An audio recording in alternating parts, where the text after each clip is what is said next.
Sports Talk coming to you on a Monday. It is a Monday, although it is a nice weathered Monday. That is right. It is nice here in the capital city of Kansas. Well, you know, it's grim when we were open up talking about the weather. We got to play the long game. We're going to play the long game. One of us is very happy. The other one is playing the long game. And then we've got Switzerland. So we've got... To be fair, you don't know that. Maybe Dan was like, remember when I was 6 years old and loved the Packers? Maybe he's in a great mood too. You know what the best thing about living in Switzerland is? I don't know either, but I know their flag is a big plus. There you go. See? You two are spending too much time together. I like it. Welcome in, Jake Levon, Brendan Dworzinski, Dan Lucero with you on this edition of 580 Sports Talk. Thank you so much for stopping by. We got lots to get to today here on 580 Sports Talk. We will talk plenty of Chiefs and Packers. We will also get into a big discussion on the College Football Playoff Committee's decision. And man, there are a lot of takes out there. And a lot of your takes are wrong. So we are going to get to that as well. We will go around the NFL. We'll talk a little bit of the NFL officially has a problem. And we're going to get to that coming up. Recap the weekend. A lot of good happened over the weekend. It really, really did. It was a super sports weekend. It was really good. Superb. And it started Friday night, to be honest with you. So we'll get to all of that. We'll hear from Andy Reid. We will hear from Matt Verderame. So we've got so much to get to today here on 580 Sports Talk. Let us know your thoughts. Hit us up on our text line, 785-272-9429. Also, you can go to our YouTube page, check out our YouTube stream. Every single show that we stream, you can go to youtube.com, type in 580 Sports Talk, click on it, click the subscribe button. You can interact with us on our streams. You can check out all the previous shows. You can go to our podcast page on our website, all of that. It's real simple and real easy to get to when it comes to letting us know your thoughts. So when I look back at the Chiefs and the Packers game that occurred yesterday, two things stand out to me, no questions asked. No questions asked. Number one, the Packers had a phenomenal game plan, a really, really good game plan. This was one where very rarely do I say, just coaching wise, not play call wise, because I think that's different. I agree with that. I think that's different. Coaching wise and play call wise, this was a one-sided affair. And Matt LaFleur put a dunce cap on both Steve Spagnuolo and Andy Reid because he was by far the better coach and had the better game plan. And the Chiefs didn't quite figure out the game plan for the Packers on defense till late in the game. But the Chiefs' offense play calling, a little less than to be desired. But the Packers' offensive play calling was terrific for 3.5 quarters. And really, the Packers played pretty much the perfect game against the Kansas City Chiefs. They had the Chiefs off balance left and right, couple that with some injuries and the fact that Jordan Love made some outstanding throws and the Chiefs defense did not. And on the flip side, the Kansas City Chiefs offense, they still have the same problems that they've had outside of two games. The game against the Bears and then the game against the Raiders, the last game that they played. And the hope was that, hey, you know what? The Chiefs offense will figure it out. That'll be the turning point. Well, it turns out it wasn't the turning point for the Kansas City Chiefs offense, because what we saw in the game yesterday is the Kansas City Chiefs. Now, you guys have said, hey, give the Chiefs time. It's Mahomes. It's the Chiefs offense. They got a few more games to figure it out.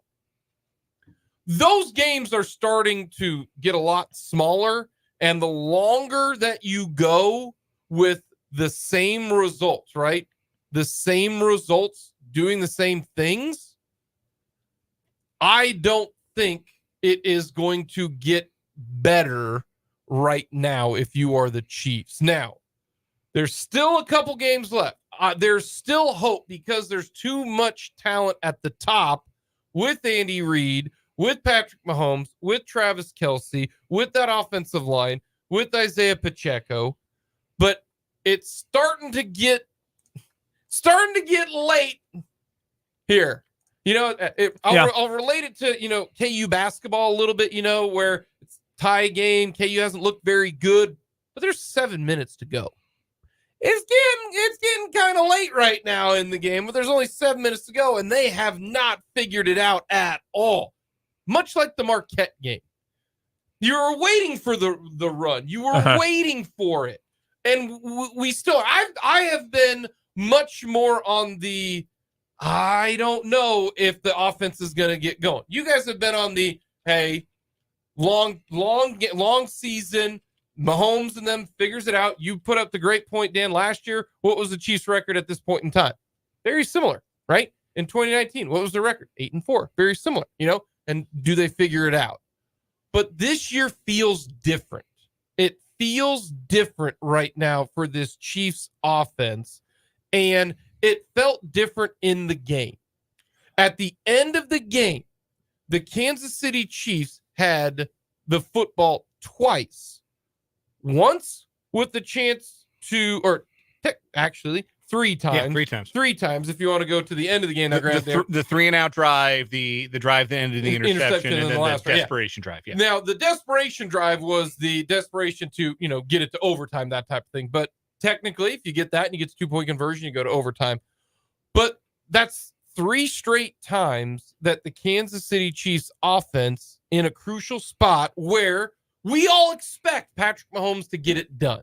We do. That we are spoiled. We've got 5 years of data that says Chiefs down 3, they're going to get the field goal. Chiefs down 5, they're going to get the touchdown.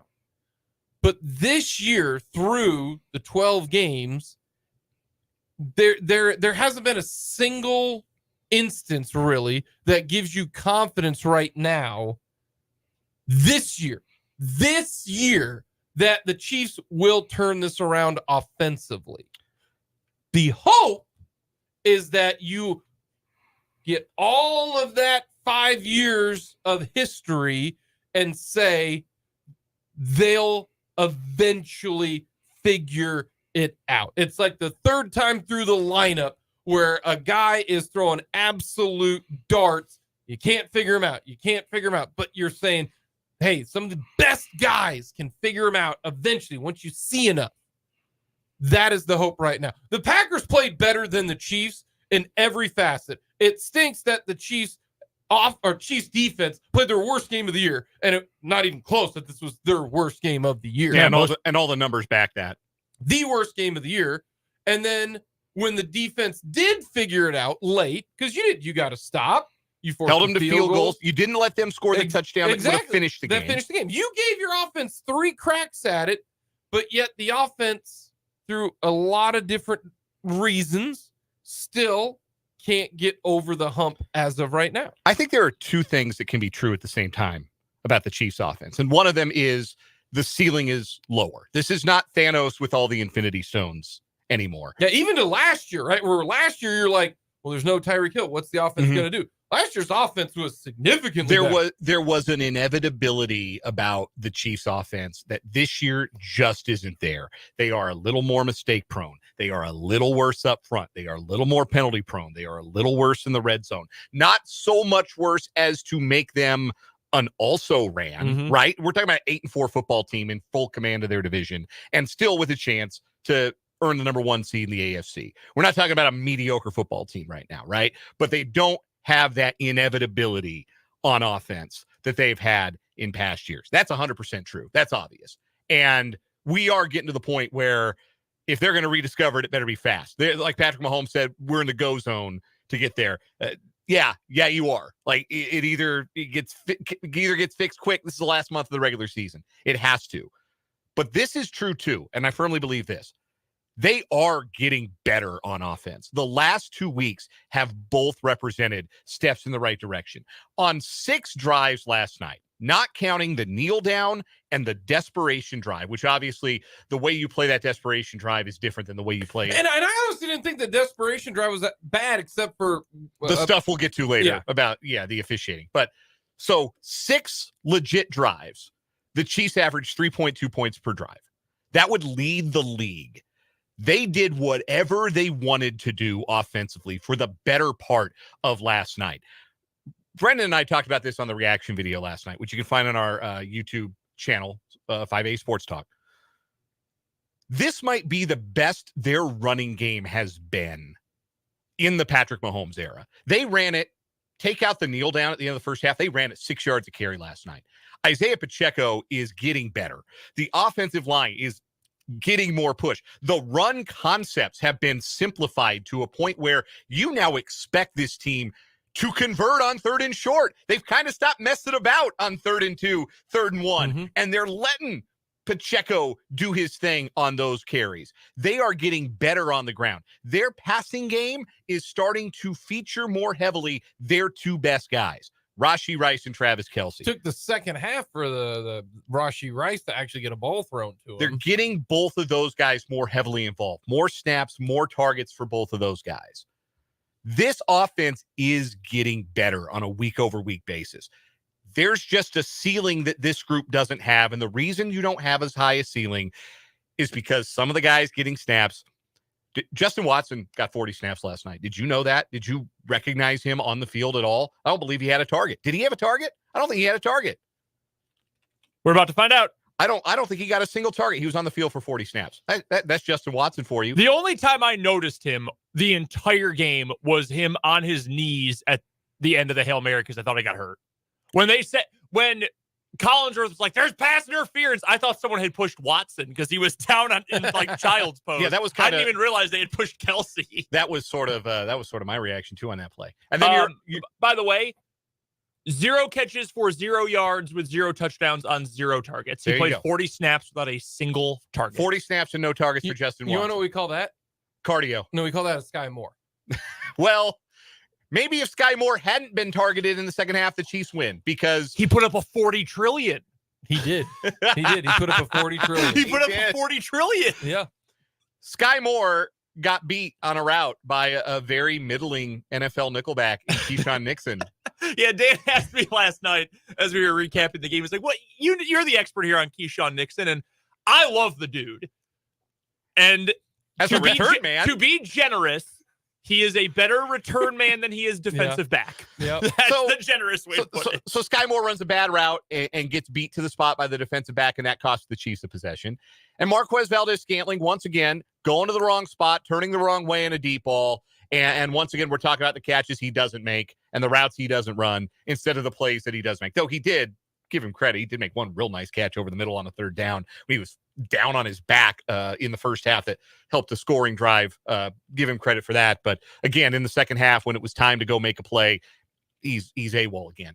Like, there are limits to how good it can be, and it's getting better. I think both of those things are true, but the fact that there's a ceiling means that you're susceptible now to games like this where you just get beat. Like you want me to do Chicken Little over the last night's game? I can't. They got beat. This would sting less if you had that Lions game that you tricked off in the win column, or the Eagles game that you tricked off in the win column, because then you'd still be sitting at 9-3. Denver, same way. Yes. You turn it over 3 times. Over the course of a 17-game season, you are going to have games where the other team out-executes you on their home field. That is what happened last night. They got. Like, that's why I said, like, and when it comes to this, from the text line, other than going away from the run on the INT drive, what was wrong with the Chiefs play calling?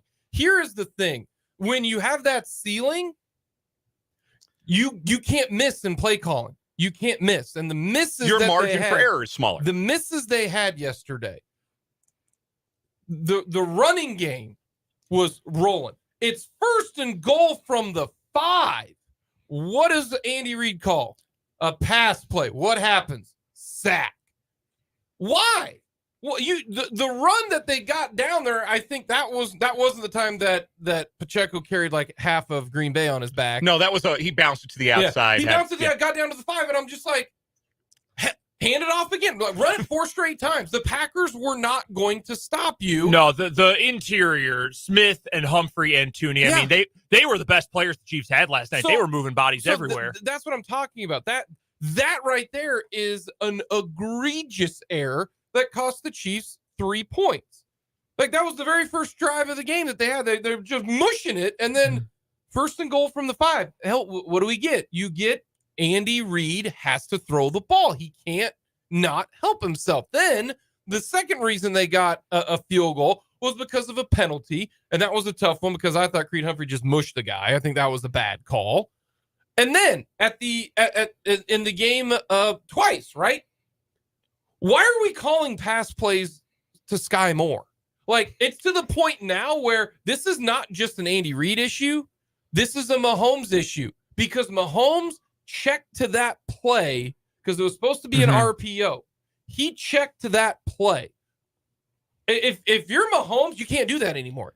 You cannot do that anymore. Well, and there's the issue that comes with that because after the game, both on NBC and then in the locker room as well, Nixon said, I knew what the tell was. And he said, when the Chiefs checked to that play, Mahomes looks at his receiver, taps his knee.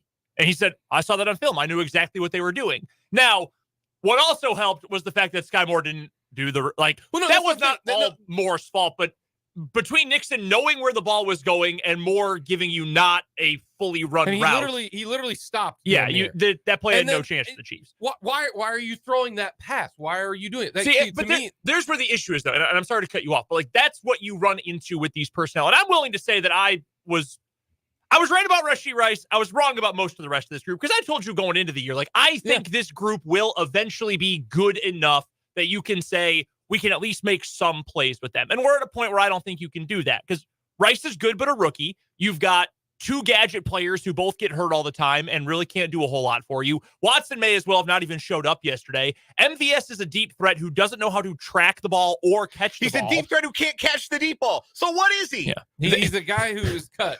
He's the end what of the are year. you? No, he's not good. Yeah. Like if you can't do the thing, right? Like Nick Timberlake for KU, he's a 3-point specialist. You can't make a 3-pointer. Then what do? You park him on the bench, and that's why he played a minute and a half against UConn. Exactly. Yeah. But you run into a situation where and I haven't watched the all 22 of it or anything, but the reason that a quarterback like Mahomes, who is a smart quarterback, he doesn't just have the talent, he's smart. He knows what defenses are showing. If you end up in a situation where you've got an RPO at the line and your check is to that little switch slot fade, and you're looking at the box and you see, well, we don't have the option here.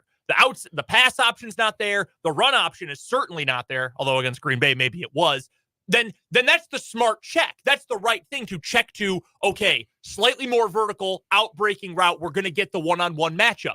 That's the right check, but at the same time, it's the wrong move because your player isn't going to make a play for you. And I think that is the thing the Chiefs have been missing. Because for, Juju Smith-Schuster, bad this year, more limited player than Tyreek Hill before him as the Chiefs' quote-unquote number 1. But there was at least something there between quarterback and receiver. There was and that's hard. Not everyone has that. A lot of the greats or the great combinations are because the quarterback and the receiver have that. That's not there with Mahomes and frankly anyone other than Kelsey. You can't throw it to Sky Moore anymore unless it's a hitch route. He's not playable. He's not playable. And that's where I say Mahomes will never ever throw his players under the bus. I guarantee you at home, he is saying to, his personal confidants, these guys stink.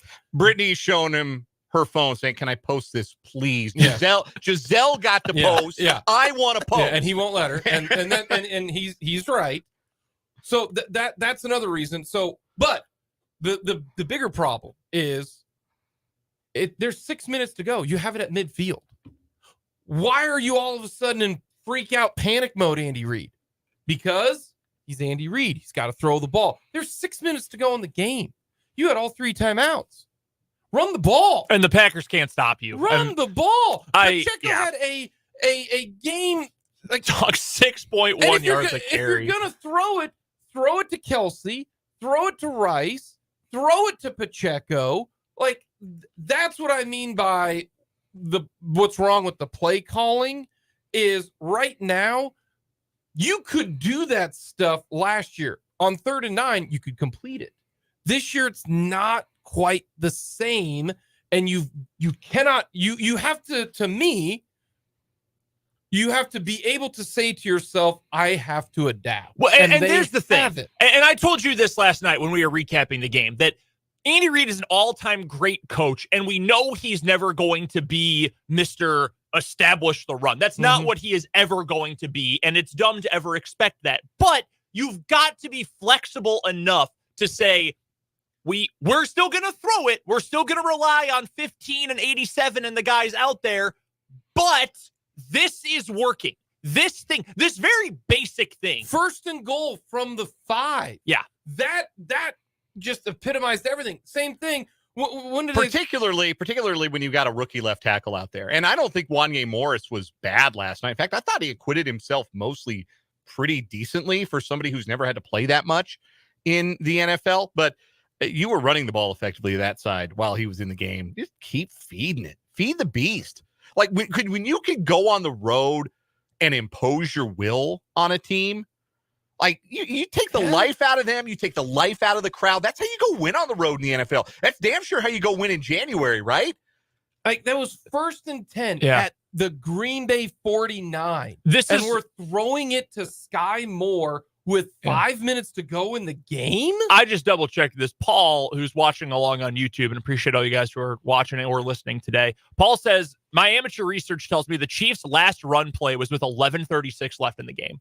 And I just double checked, and I believe that's correct. Now, some of those are RPOs, and it could be a run, could be a pass. But the last time they handed the ball to a running back was with 11:36 to go. And the thing about it in a game like last night specifically, possessions came at a premium. You had to make the most of every possession you got, and you knew from that first drive when Green Bay ate up more than half the first quarter on one possession, that was going to be part of the game plan. And to Green Bay's credit, it worked because you do not want to give more and more chances to this Chiefs offense, no matter how much they are struggling or how much they are having a hard time scoring in bunches. You want to limit the number of touches that number 15 gets. So that part of the game plan for Green Bay also executed very well. But you've got to make those plays count. You need to be even more intentional about what you're running and what you're trying to accomplish on a drive-to-drive, down-to-down basis, and I don't think the Chiefs did that. We'll get to more about the defense a little bit later, but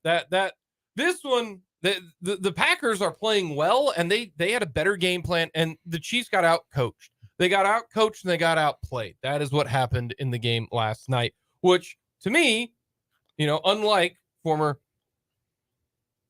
Royals manager Mike Matheny, you just say, oh, we got beat, whereas Mike Matheny says, I'm not a good hat tipper. Yeah. You got to tip your hat. He didn't, they just got beat. Last night was a night. And I said exactly this on the reaction video. Last night was a night. If there has been one this year for the Chiefs, a game to where you got to tip your cap and acknowledge the other team. They executed better. They had a better game plan. This is one of those. And you get those in a 17 game schedule. You just do. And I said, you got to catch the passes, right? You got to run the right routes too. I guess I need to incorporate. Like, that's the wild thing, Oh, if I can tell what coverage it is from my couch with a limited view, then I sure as hope know that a wide receiver for the Chiefs could. It was cover 2. You don't go into the safety. You go away from the safety. Why would you run a post, MV? I mean, you had everybody beat. Like, you had it, and then you can't turn it over. If the Chiefs don't turn it over there, let's say that ball just falls, aimlessly to the ground. It was a hell of a catch. Like, it was a good play. Defensive back don't usually make that catch. If that's just incomplete, I think the Chiefs still might win that game. I do, because they're down by 5 with 5 minutes to go. I thought the Chiefs were going to win because they had the answer. They had the answer. Yeah, and before he decided to, throw a left hook and get himself tossed. Well, that was I know that was late. Yeah, you can't do that either. That was out of character. But you had the fix. You had it. You saw the size screw. You knew you needed a Phillips head. You went in the toolbox. You found the right one, and then said, what if we actually used a power saw to screw this nail in or to screw this screw in? Yeah. Why would you do that? That doesn't make any sense. You had the answer. 1st and 10 at the Green Bay 49-yard line. You were in 4-down territory there. Mhm. Like that's the thing that even bugs me more. Run it on the first 2 downs, then throw it on the next 2. Like that's what's frustrating. It really, really is. We will get to the ending of the game, which I don't have a problem with how it went down. Like, I'm not blaming the loss on the officials, but there is a problem. Doesn't mean they didn't suck. That we are going to address the issue that the NFL has but doesn't care about.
We will recap the weekend with the good, the bad, and the ugly here in just a little bit.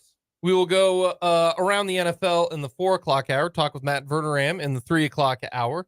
I'll get to the college football rankings and playoff coming up as well. But did want to talk about the official problem that the NFL has. And the Chiefs did not lose because of the officials. And for once, I think actually Chiefs fans and the small minority that are vocal on social media weren't too upset about it. But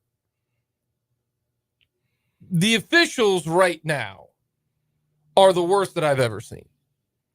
And we're not talking about high school officials, all right? Those individuals, you get a pass because you're, working part-time and you just want to do it, stay in the game and try to help out and give back. And blanket waiver for high school officials. Yeah. Yes. I got no issues there. College, you're getting paid pretty decent. I know a couple of officials who make pretty decent money. And but then the intent is not for those officials to be the best of the best. No. The problem I've got is certain plays are very difficult to get. To me, holding is the hardest play to call in the NFL. Was Creed Humphreys a hold? In my opinion, it wasn't. Okay.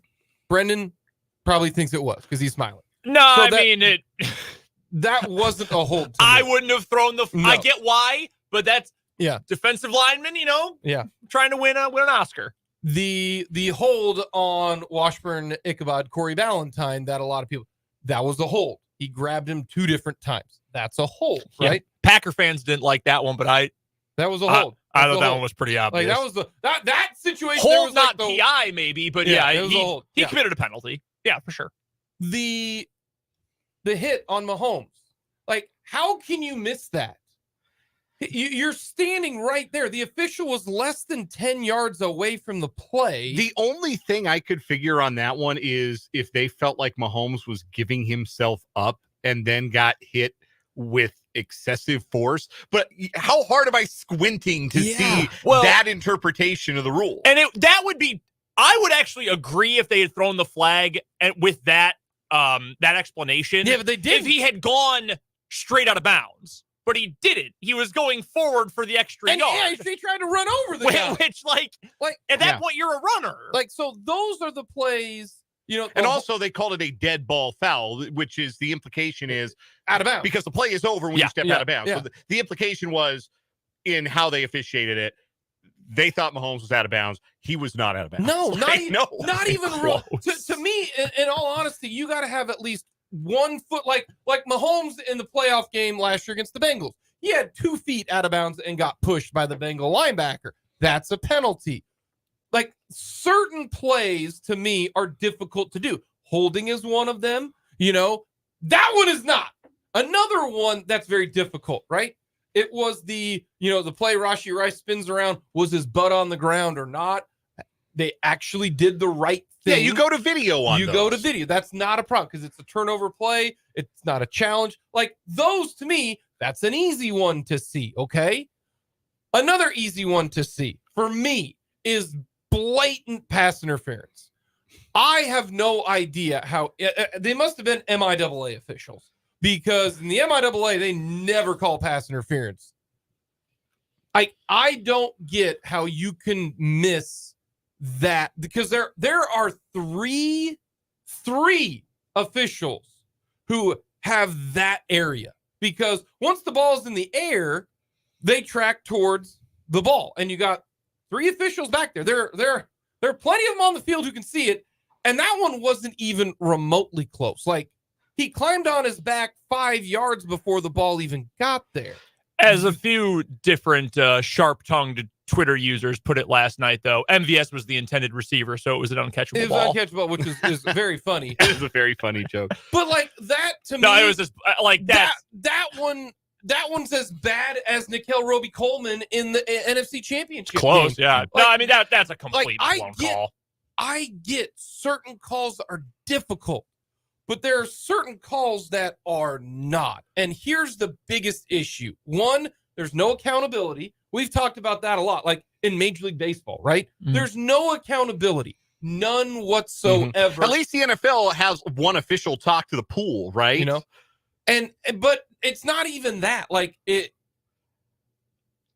my problem is that there's no accountability, and the NFL does not care. Like, that's the thing that to me is the frustrating thing. Not that the officials are as bad as I've seen them at the NFL level. It's the sheer fact that the NFL will not do anything about it, because they know, we've said this time and time again, the NFL is going to bring you back every Sunday regardless of what occurs. If they're 10 times worse than what they are right now, you, me, people listening are still going to watch. So the main goal of the NFL is to generate money. It is not putting a good product on the field. It has never been that. It has been, how can we generate money? how can we make people watch? And they got you. They've got me hook, line, and sinker. And I have no problem admitting it. And they know that. It's the problem is when they know that you ain't gonna do squat about it. Yeah, you get away with it. Why would they want to alter anything? That to me is what is frustrating. Clayton on YouTube says the no call on the PI was them getting one back for the ridiculous call on the late hit, which I just saw a lot of people say that. And as dumb as the concept of the makeup call is, do not get me fired up on makeup. It's dumb. It's makeup calls don't exist. They're bad. It's two bad calls. There's no such thing as a makeup call. It's a Exactly. bad call followed by a bad call. Exactly. Do your job right on a snap-to-snap basis. Do your job right.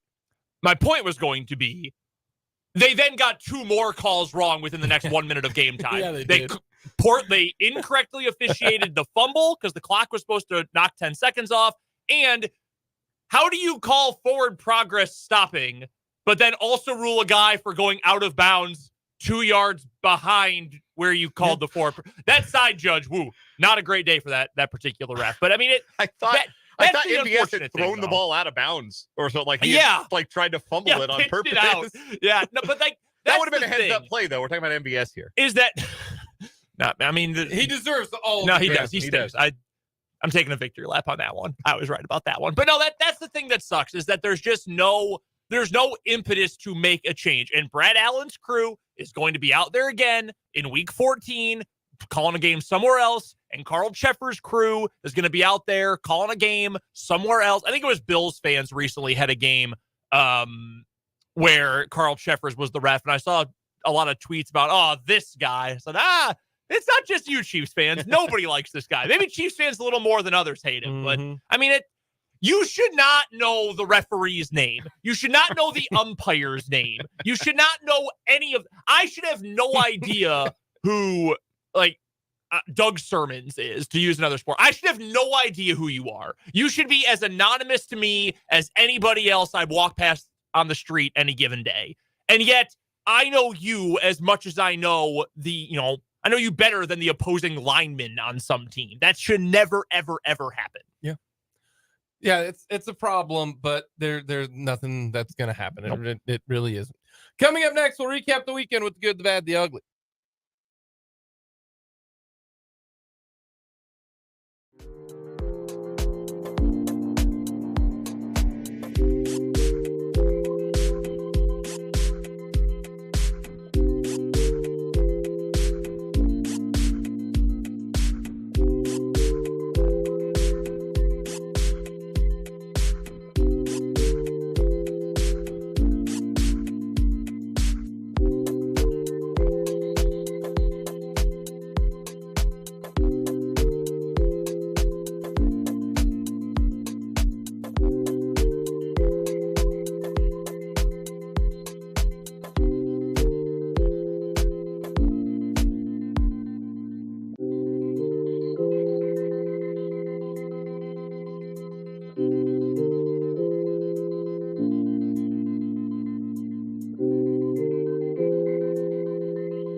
Recapping the weekend with the good, the bad, and the ugly. The good is that the Washburn women's soccer team is now in the final four. The Washburn women's soccer team took down Emporia on Friday, and then they took care of Grand Valley State on Sunday.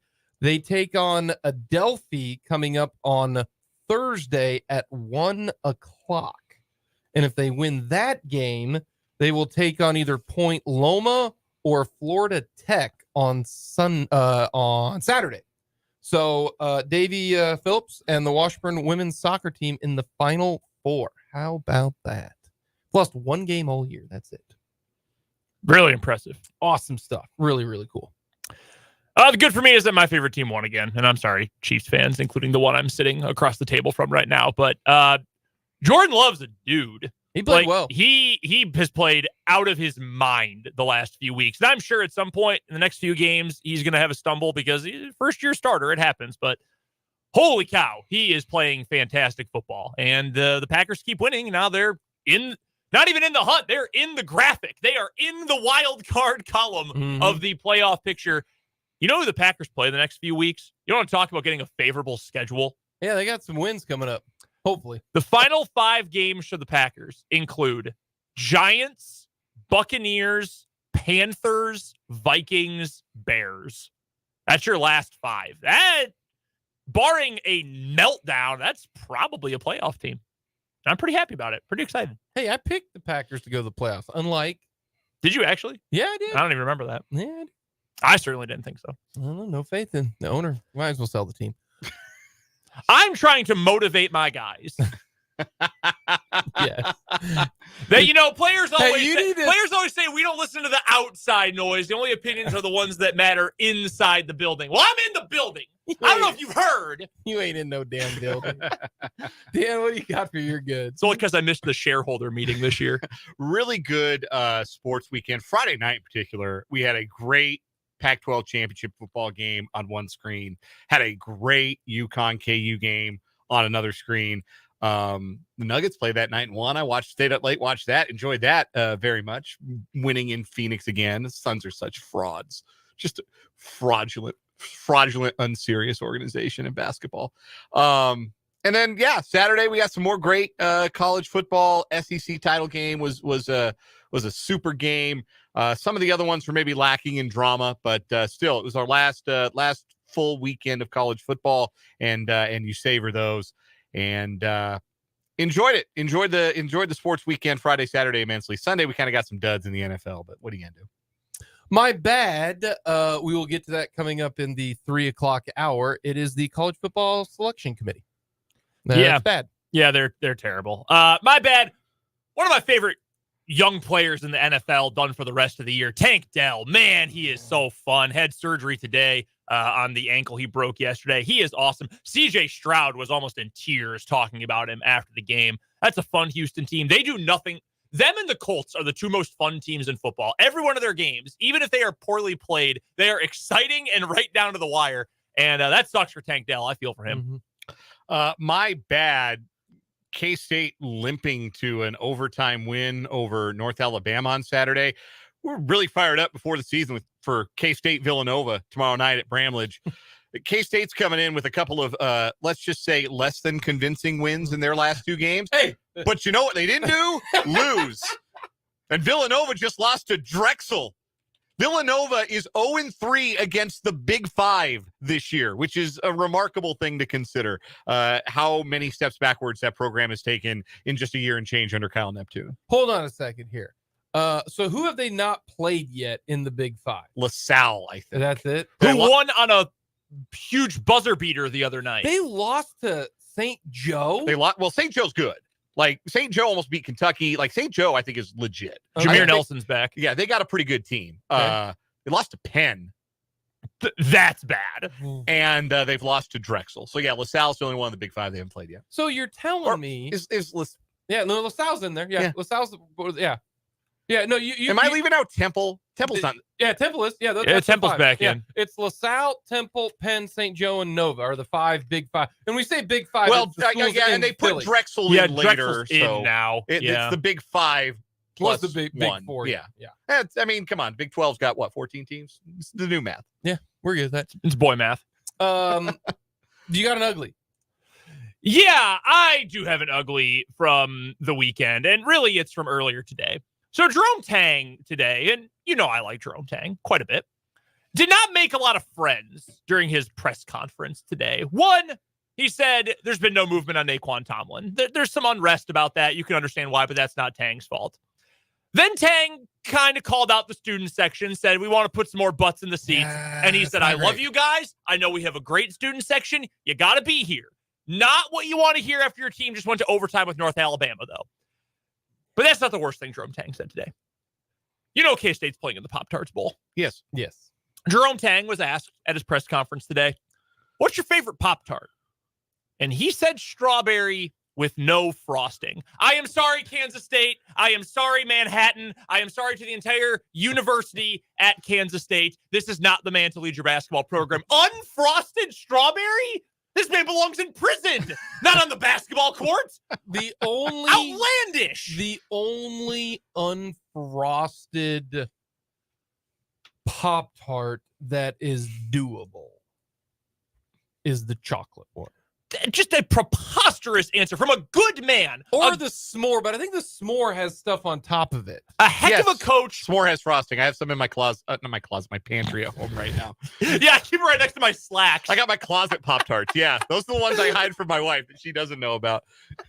Yeah, I keep the food wild closet. berry Shut ones up. under the bed so Abby doesn't see them.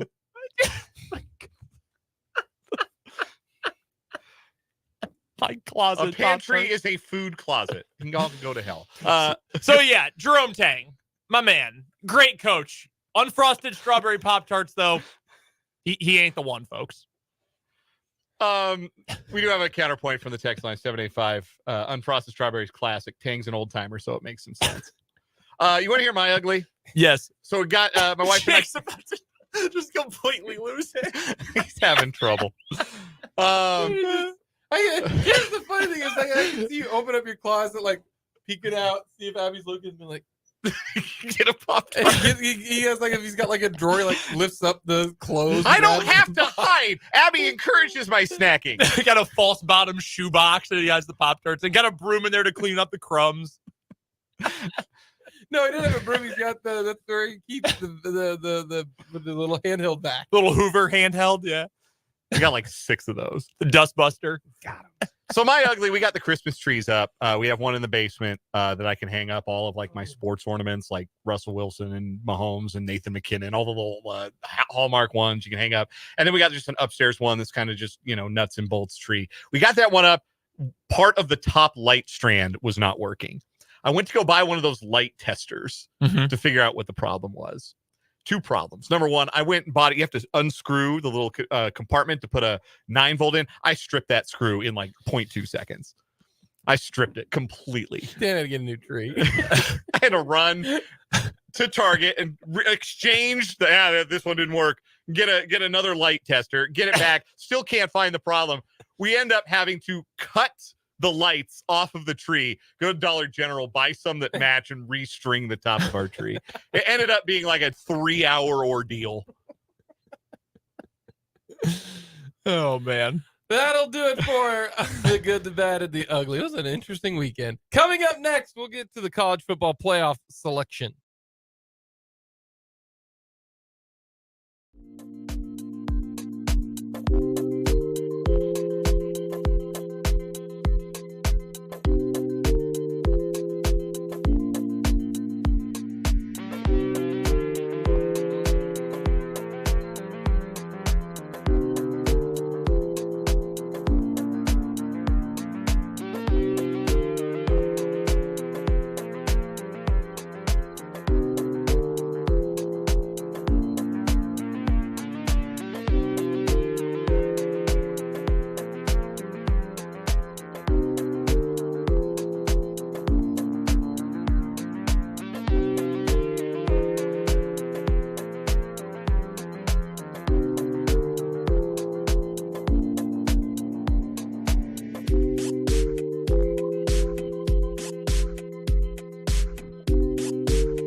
It is hour number 2 here on 580 Sports Talk. Thank you so much for stopping by. Jake LeBon, Brendan Dorzinski, Dan Lucero with you on this Monday. The weather's supposed to be pretty nice.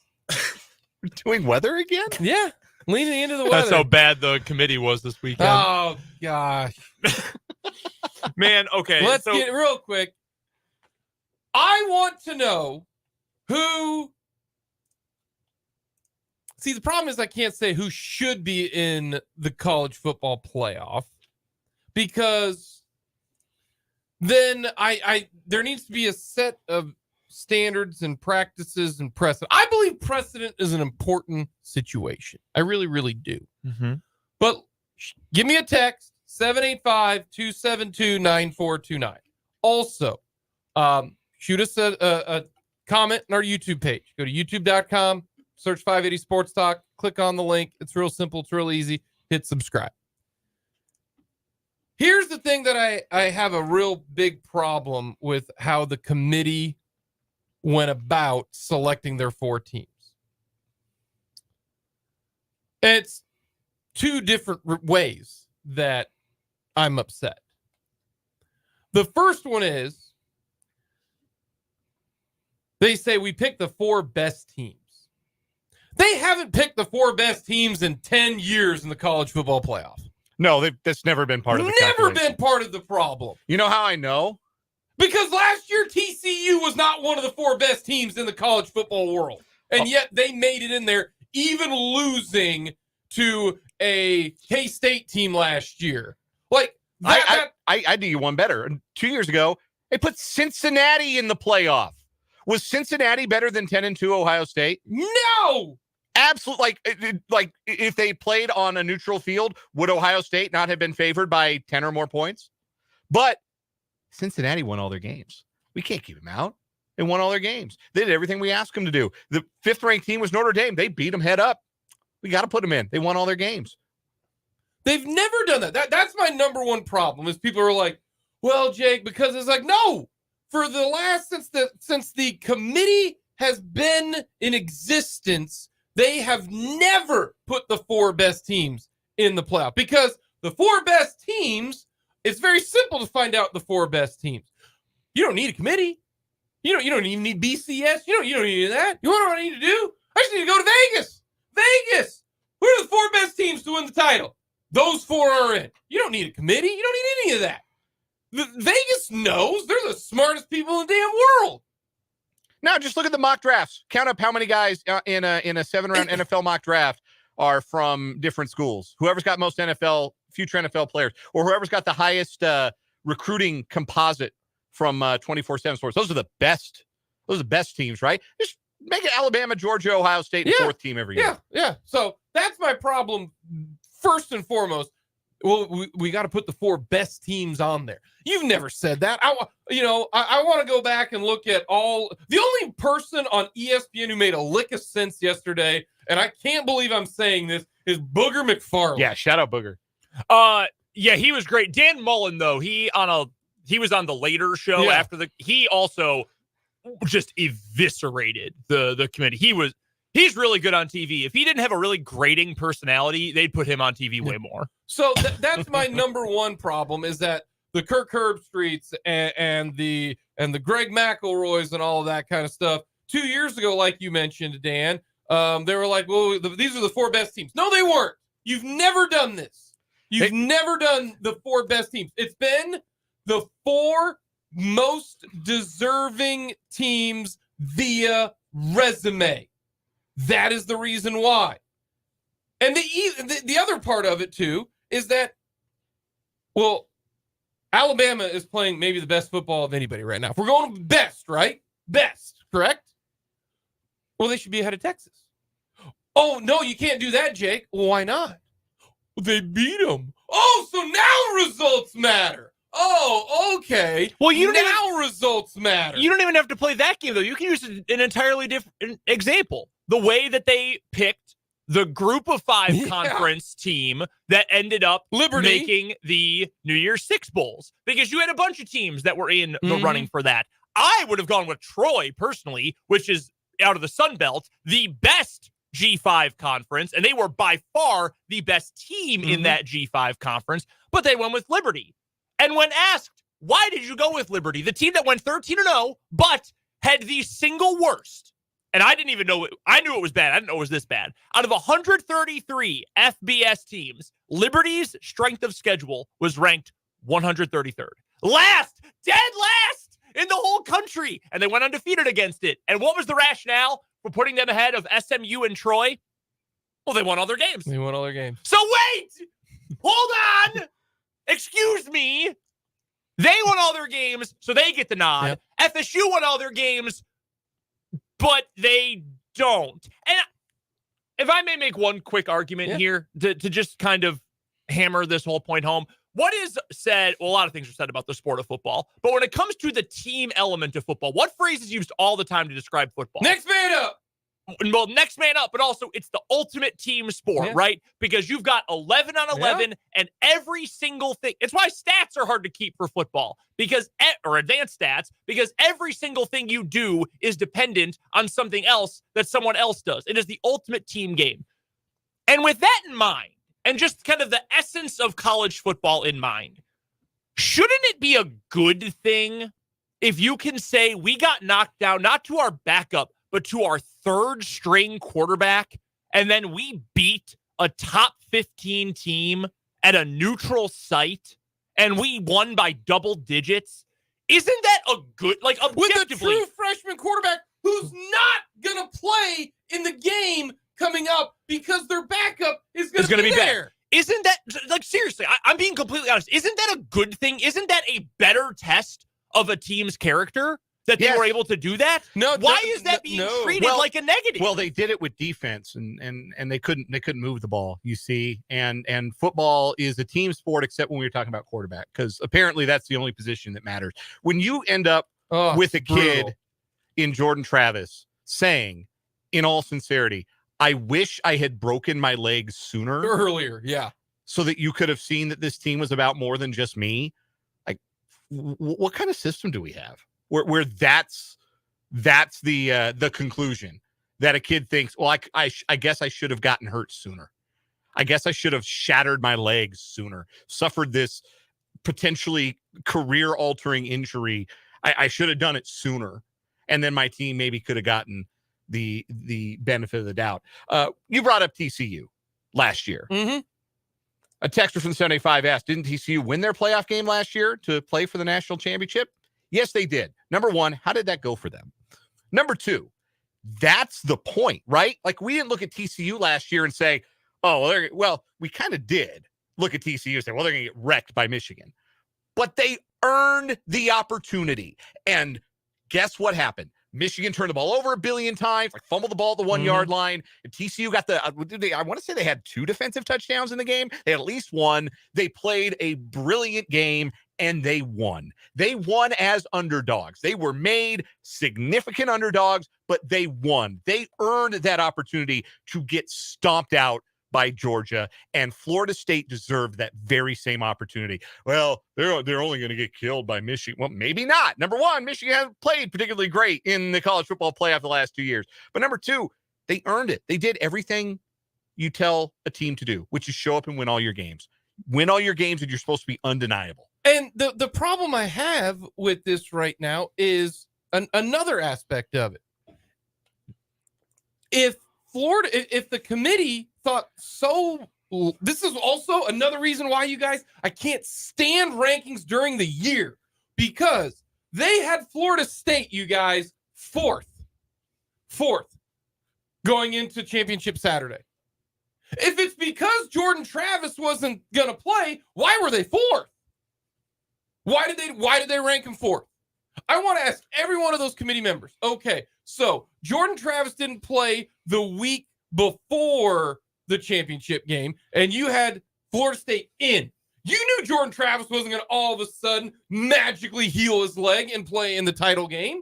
So if Jordan Travis, Florida State should have lied about that, by the way. Florida State should have said, "Yeah, we'll have him back. We'll have him back for January." Well, Florida State shouldn't have been fourth. If you didn't think, they should have been behind Alabama, they should have been behind Texas, they should have been behind everybody. They should have been behind Oregon. And in yesterday's poll, They should have been behind Georgia. They why do should you have been. Why do you think? Okay, if we're rewarding the best team, ridiculous. Florida State is better than Georgia without their starting quarterback, but they're not better than Alabama without their starting quarterback. That's another reason why they need to come away with one single ranking. That way, they can just simply say, because now I see the committee just complete. They just don't care. They really, really don't. They absolutely wing it because Jordan Travis some of us knew this wasn't going to be there. And I thought, you know what? There are too many people who actually understand the game of football and put it together like, hey, you know what? Well, you can overcome in depth and team sport. Yeah, it doesn't mean squat if one of your players gets hurt. Oh, fun fact, Brock Bowers might be a top 5 player in college football, right?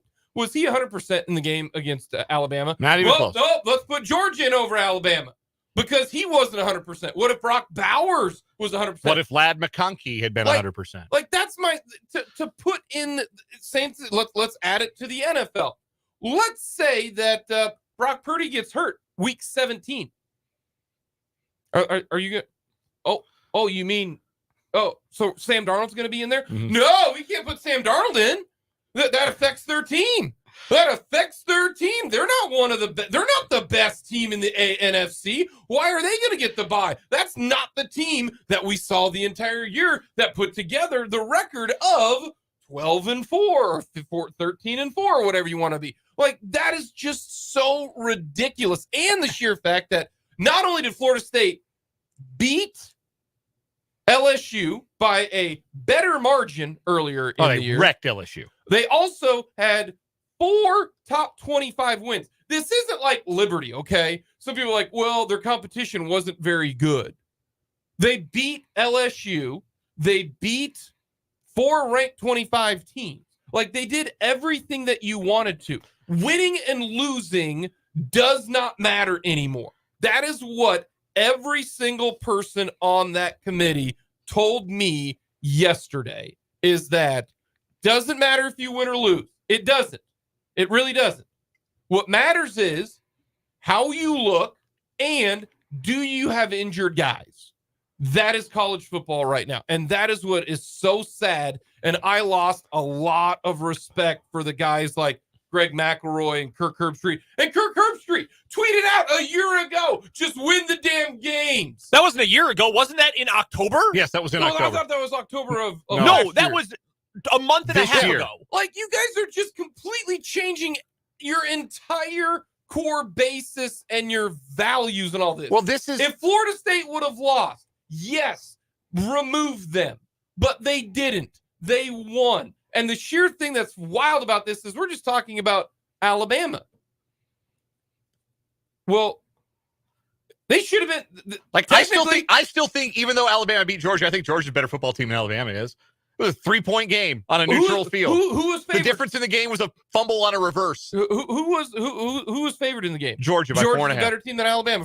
If we're going by just who's the better team, then games don't matter. Why isn't Oregon in instead of Washington? Oregon was favored by 9.5 in the Pac-12 championship. This is why I'm so mad. And everybody who gives because I saw it mostly casual fans of college football or fans of these teams that did end up making it. And it's like, oh, so what? Florida State would have gotten killed by Michigan. That's not the point.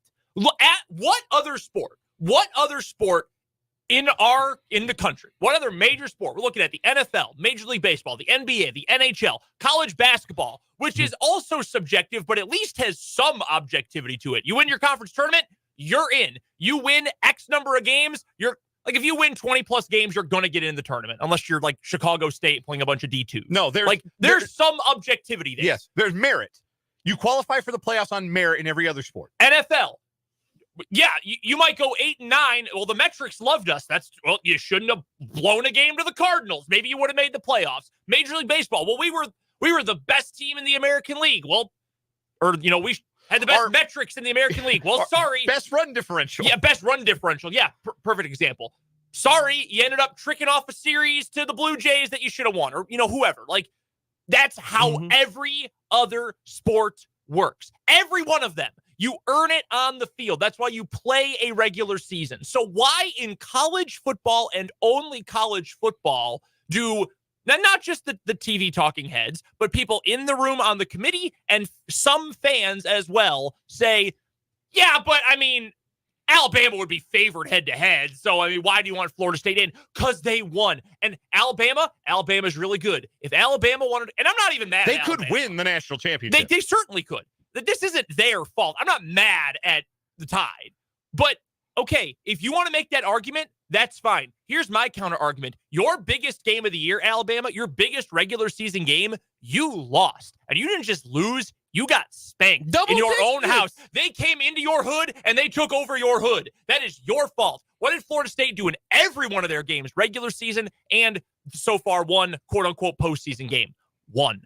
Here's the good news, though, at the end of the day, if you're upset about this, and I think on my Twitter timeline, and I'm sure you guys have similar experiences, there are a lot more fans who are upset about this than not. The only people that seem to be real satisfied by this are either Alabama fans or SEC honks or people that like to sound really, really smug when they say, well, you got to admit the committee got it right. They just like to be smug about that. Here's the good news for the rest of us. We don't have to give a crap about this.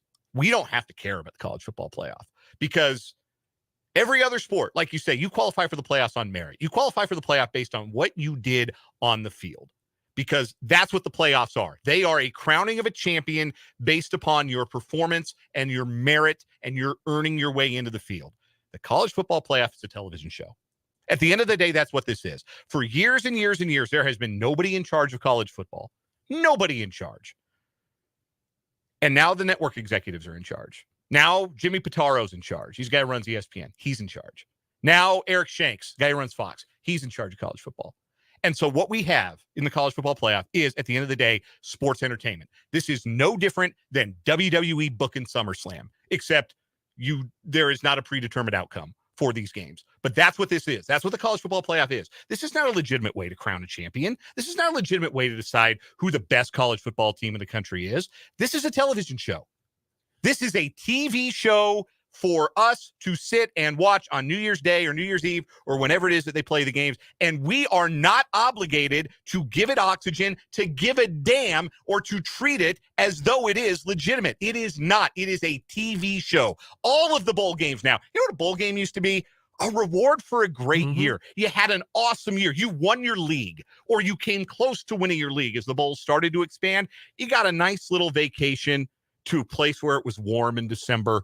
You got a few bowl practices. You got to play one more game on TV. You got to maybe try to end your year on a winning note. And the handful of teams that compete for national champions, they were in that argument at the end of the year. But in the ecosystem that is college football, 133 teams, how many teams are there that are seriously competing for a national championship? 5, 10, 15? It ain't everybody. Kansas State, it ain't you. Kansas, it ain't you. Most of the teams in the new Big 12, it ain't you. There's a handful of teams, but a handful, where the signifier national champion means anything at the end. You're just trying to have the best year you can and beat your rival and maybe win your league and maybe go to a bowl game. That was college football for 100 years until the suits, the network executives decided we need another TV show at the end of this. So all of this at the end, the bowl games, every single one of them, from the Gronk Bowl in L.A. to the Independence Bowl to the Pop-Tart Bowl to the College Football Playoff National Champion. This is a made-for-TV event, and you are not obligated to watch. And if I was Florida State, I wouldn't want to participate in your made-for-TV Orange Bowl. Man, if I were Mike Norvell, I'd bring my team out. I'd have Jordan Travis dress and take a knee on the first play of the game and walk out of that stadium. I'm not going to participate in your made-for-TV nonsense. The thing that bugs me the most about it, because to a degree, Dan, I think you're right. And if they could, they wouldn't keep Washington. But they can't not have them because they don't have an excuse on how to get them out. Because they would rather have Ohio State in there at one loss. They'd damn sure rather have Georgia or in there. Georgia. But they don't have a viable excuse. They had an excuse to get rid of Florida State because what they were afraid of was a Georgia to TCU championship game again. Mm-hmm. Because now here's the thing. Do I think Florida State is one of the 4 best teams in the country right now? No, I don't. I don't. But that's not what the regular season is for. Because if you just go by the 4 best teams, then just pick the 4 best teams according to the Vegas odds. Who would be the favorite among everybody? Then go with them. Don't have a committee. It's like the BCS, but different, right? Where that's what you should do. And that's why I hate the term 4 best. And shame on me for being naive. And even, I look at that, even at 39 years old, I can still be naive that I think people are going to do the right thing as opposed to what is best for their ESPN, pockets. Yeah. Money. Like, and shame on me for thinking that the committee would look at that and go, you know what? That team rose up. That team beat 4 top 25 teams, didn't lose one. They didn't stub their toe against Louisville. They didn't stub their toe against somebody like Clemson. And when they beat them. And when their star quarterback went down, they were galvanized, and their defense played at a level that made them one of the best defenses in the country in their 2 important games at the end of the year. To beat their rival on the road by more points than Mizzou, the 9th-ranked team in the country, had beaten them the week before, and then to hold the number 14 team in the country to 6 points. They made Louisville look like Iowa. Yeah, they really did. Real quick, if I may, if you want to bring up the point about, well, they'd get blown out, or we want to avoid the TCU situation again, I'm going to give you a list of scores here. Tell me if you know what these scores are from.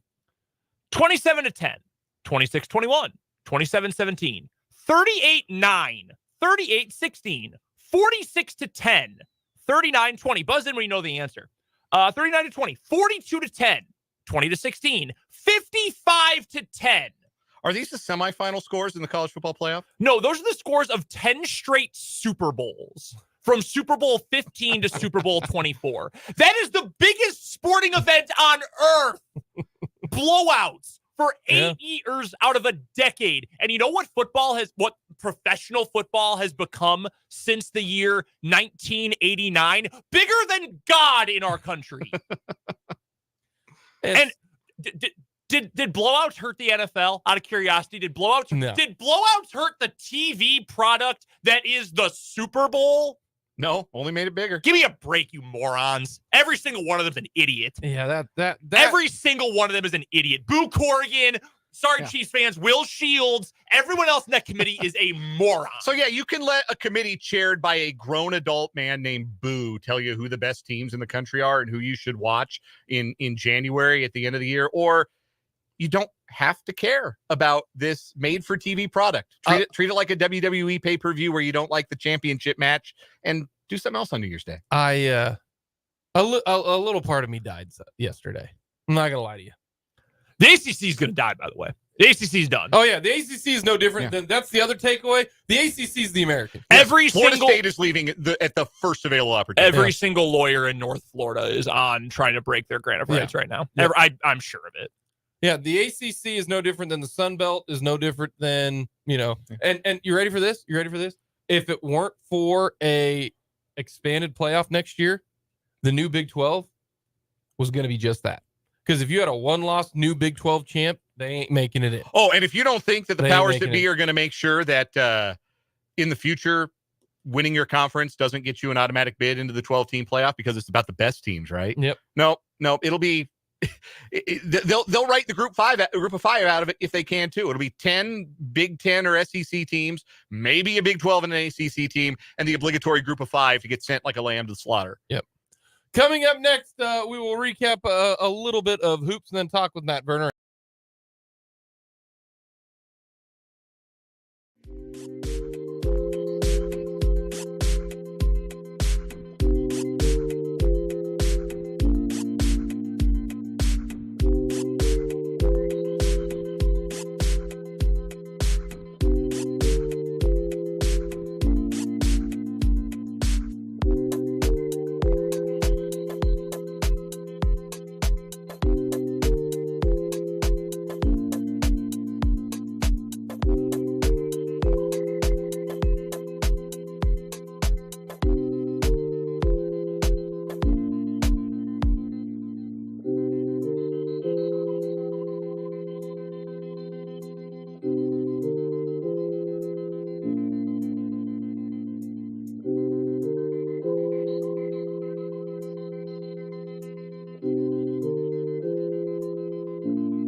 little recapping of some hoops over the weekend. KU really good.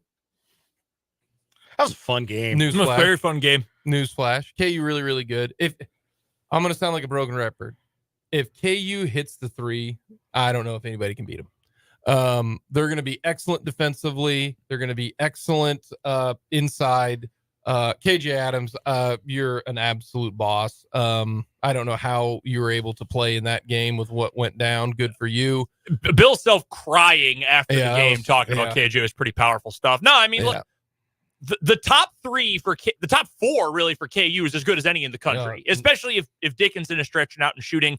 You need to be able to hit those shots. And if McCullough is doing that, well, then fine. Yeah.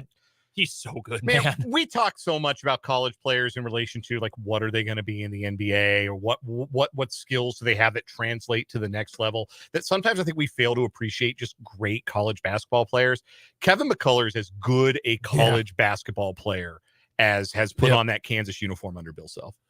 K-State, you got away with one. Incredible play at the end of the game. Great three-pointer. You said it on Twitter. They're like the Warriors, Yeah, like the peak play. Warriors when they get to overtime. Yeah, 8-0 in overtime under Jerome Tang. You shouldn't need overtime against North Alabama playing without their leading scorer. But you found a way. That's all that matters. They got to get better defending the interior, and they have got to figure out a solution in half-court offense. They don't have like a natural playmaker or somebody they can throw the ball inside to. They got to figure out some solutions. They're a work in progress on that end right now. But they got to win. Yes, that's survive in advance. Yep. Coming up next, we'll talk all things NFL with Matt Verderame.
now talking all things NFL and a little Chiefs with our NFL insider. He is Matt Verderame from SI and SI.com Sports Illustrated. Follow him on Twitter at Matt Verderame.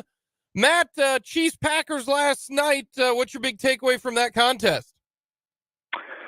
My takeaway is I was denied camera time. I was up in the suite. I went to the game, and a friend of mine was somehow able to procure a suite, and we were right next to Taylor Swift and Brittany Mahomes. We were not put on camera, which I'm very upset about. I think the big takeaway from that game is, despite Kansas City's defensive struggles in that evening's affair, they kept that game where they needed to. I mean, ultimately, the defense, despite all the injuries it was dealing with, despite all its issues, gave Mahomes and that offense the ball 21-19, 24-19. And both times the Chiefs did nothing with football. They had a 3-and-out and they had a turnover. And at some point, if you're the offense with all that star power, I know they've got, the receivers are a disaster. They've got guys on that team. And yet they just continually beat themselves. They had 2 trips in the red zone the first quarter that ended with 3 sacks and then 2 field goals. They continue to just find ways to beat themselves. Although I will say, last night was the only game of the year I really did feel like the team across the field outplayed the Chiefs. I thought the Packers just played better in Kansas City, so they deserve a ton of credit.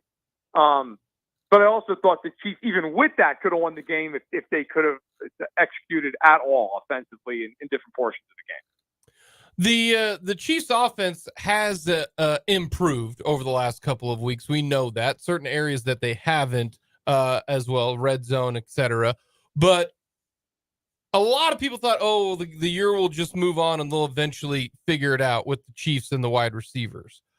I'm at the point now where it ain't. Like, Sky Moore. He's not good. MVS has regressed to the point where I don't even know if he will end up being a net positive for you.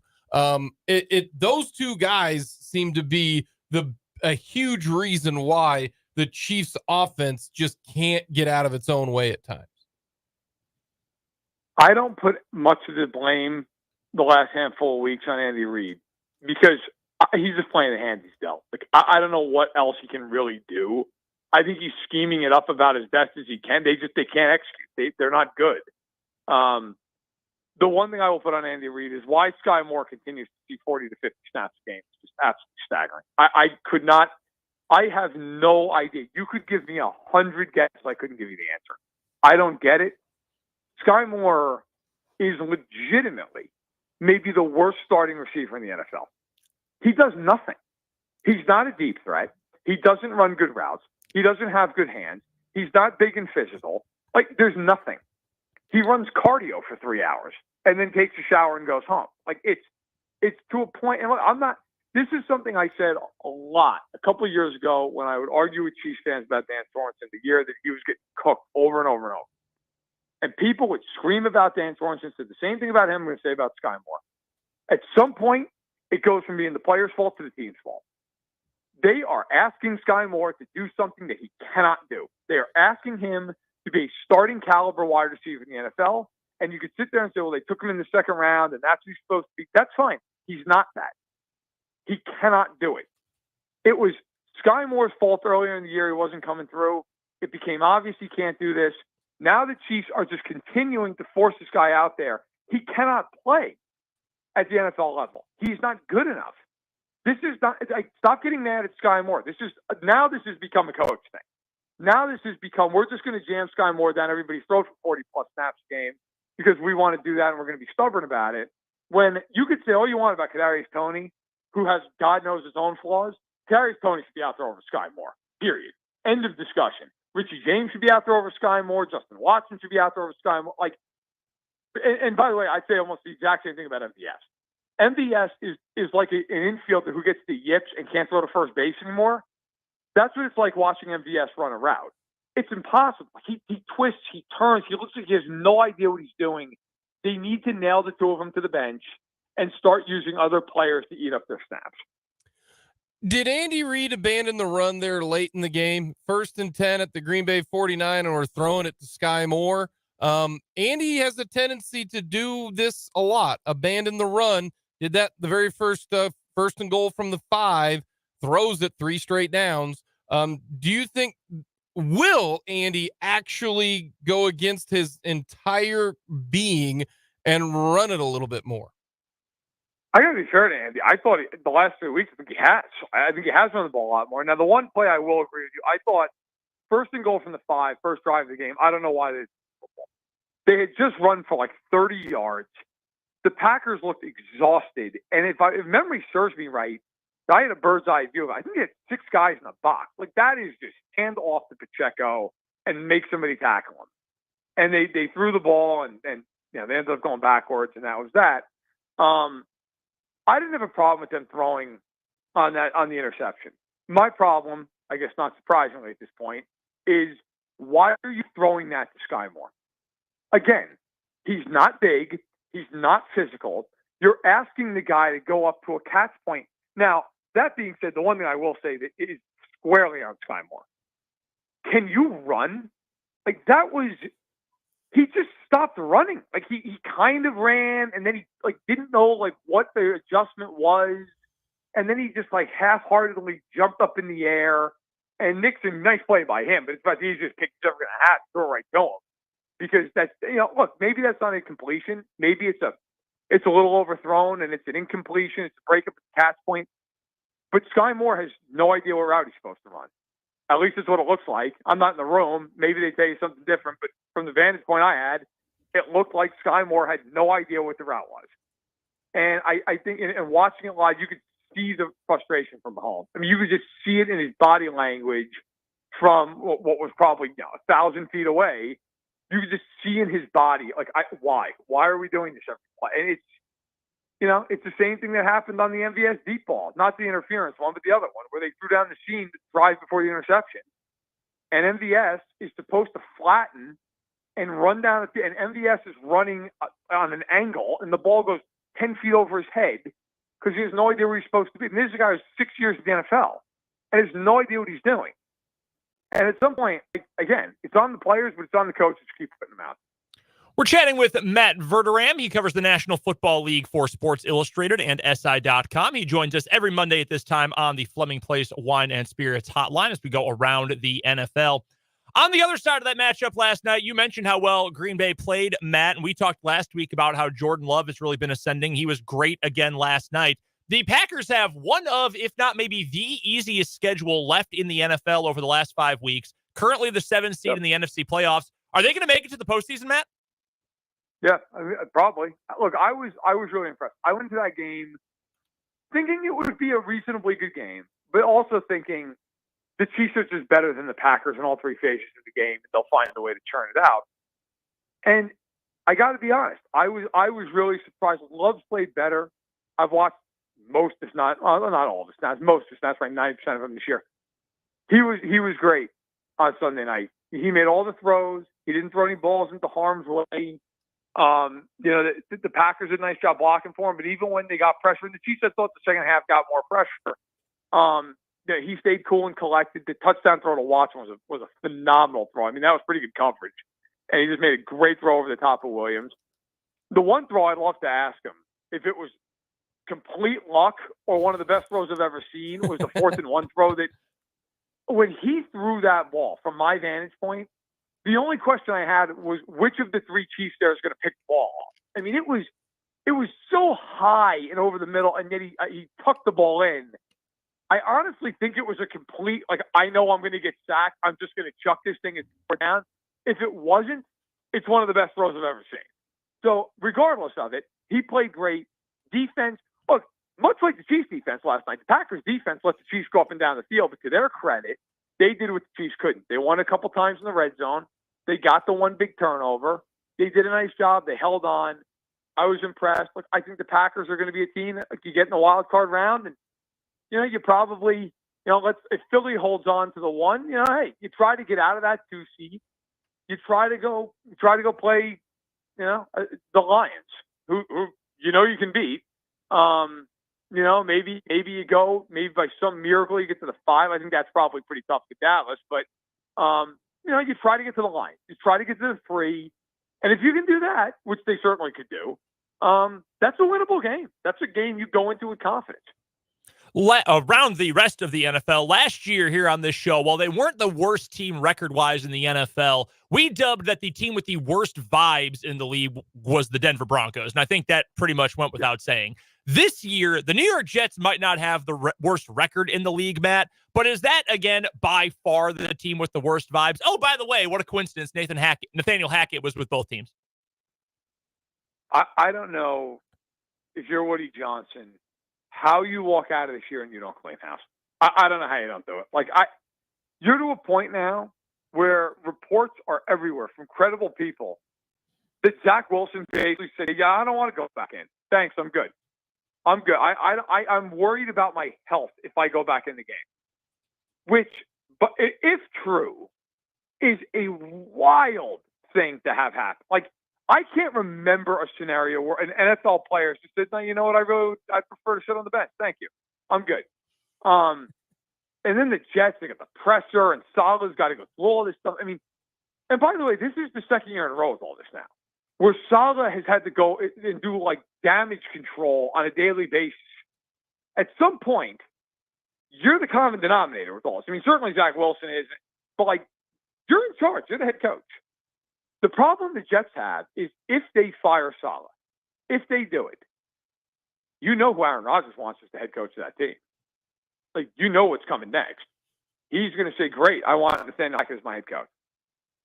And if you're the Jets, you cannot make Nathaniel Hackett your head coach. So do you almost just sit there and say, you know what, Saleh is the lesser of two evils here, and we're just going to stick with Saleh because if we hire Nathaniel Hackett, New Yorkers are going to go after MetLife Stadium? What do you do? I think you almost are compelled to. That is a disaster of a situation. Our guest is Matt Verderame, who covers the National Football League for Sports Illustrated and SI.com. He joined us on the Fleming Place Wine and Spirits hotline today and every Monday throughout the NFL season here on 580 Sports Talk. Matt, the marquee matchup in the NFL yesterday, Eagles, 49ers, rematch of the NFC Championship game. And it was not close. 49ers punked the Eagles, particularly in the second half. 42-19 was the final score. Was that more about San Francisco and this is a big red flag for the Eagles? Or do you think there might have been some of it where the Eagles maybe just didn't have the juice to get up for a third straight big game? I think it says something about both teams. The Eagles are very, very fortunate they didn't lose to Kansas City, Buffalo. And I would say that both the Chiefs and the Bills are probably physically sick after those games. They didn't win those games. They should have won. Now, shoulda, coulda, woulda, okay? But the Bills had over 500 yards of offense and miscommunicated on a wide-open touchdown to end the game. The Chiefs scored 17 points and legitimately should have had double that, if not for the fact that they can't catch a cold barefooted in Alaska and had 2 red zone turnovers.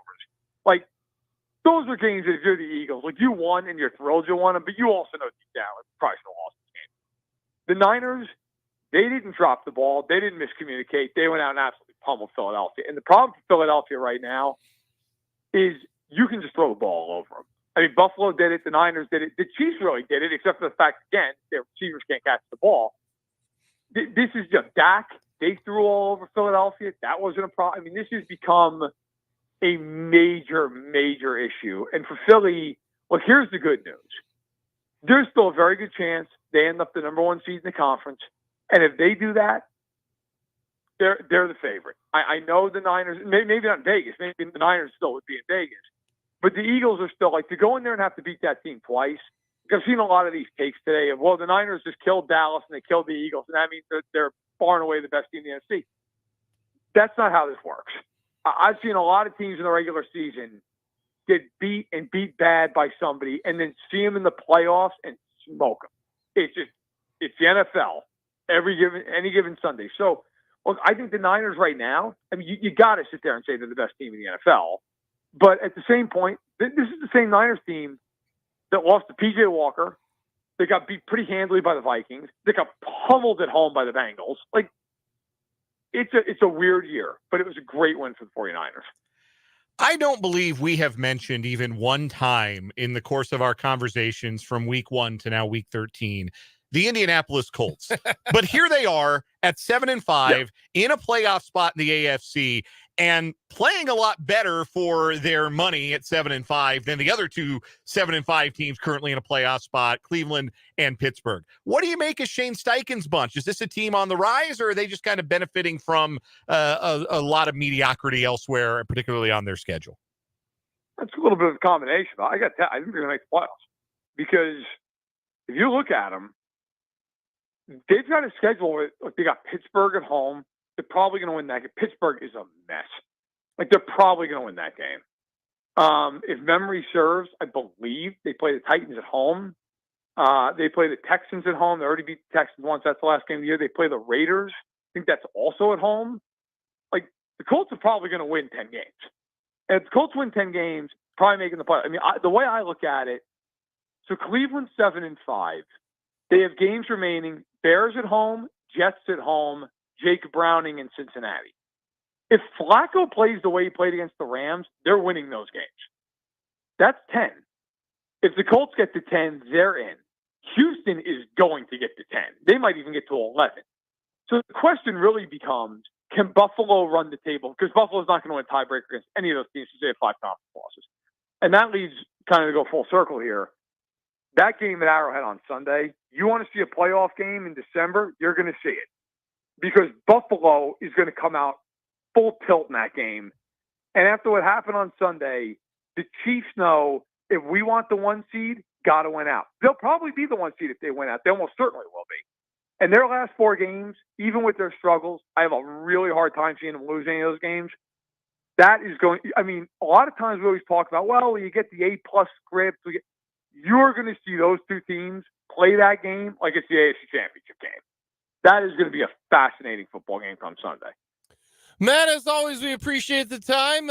Enjoy the Monday Night Football game if you can with the Bengals and the Jags, and Thursday Night Football, which might be the worst game ever. We appreciate it as always, Matt. That Thursday night game is a crime against the sport. We really ought to band together and not watch it. Matt, thank you so much, man. Hey, take care. That is Matt Verderame of SI.com. Matt was on a heater today.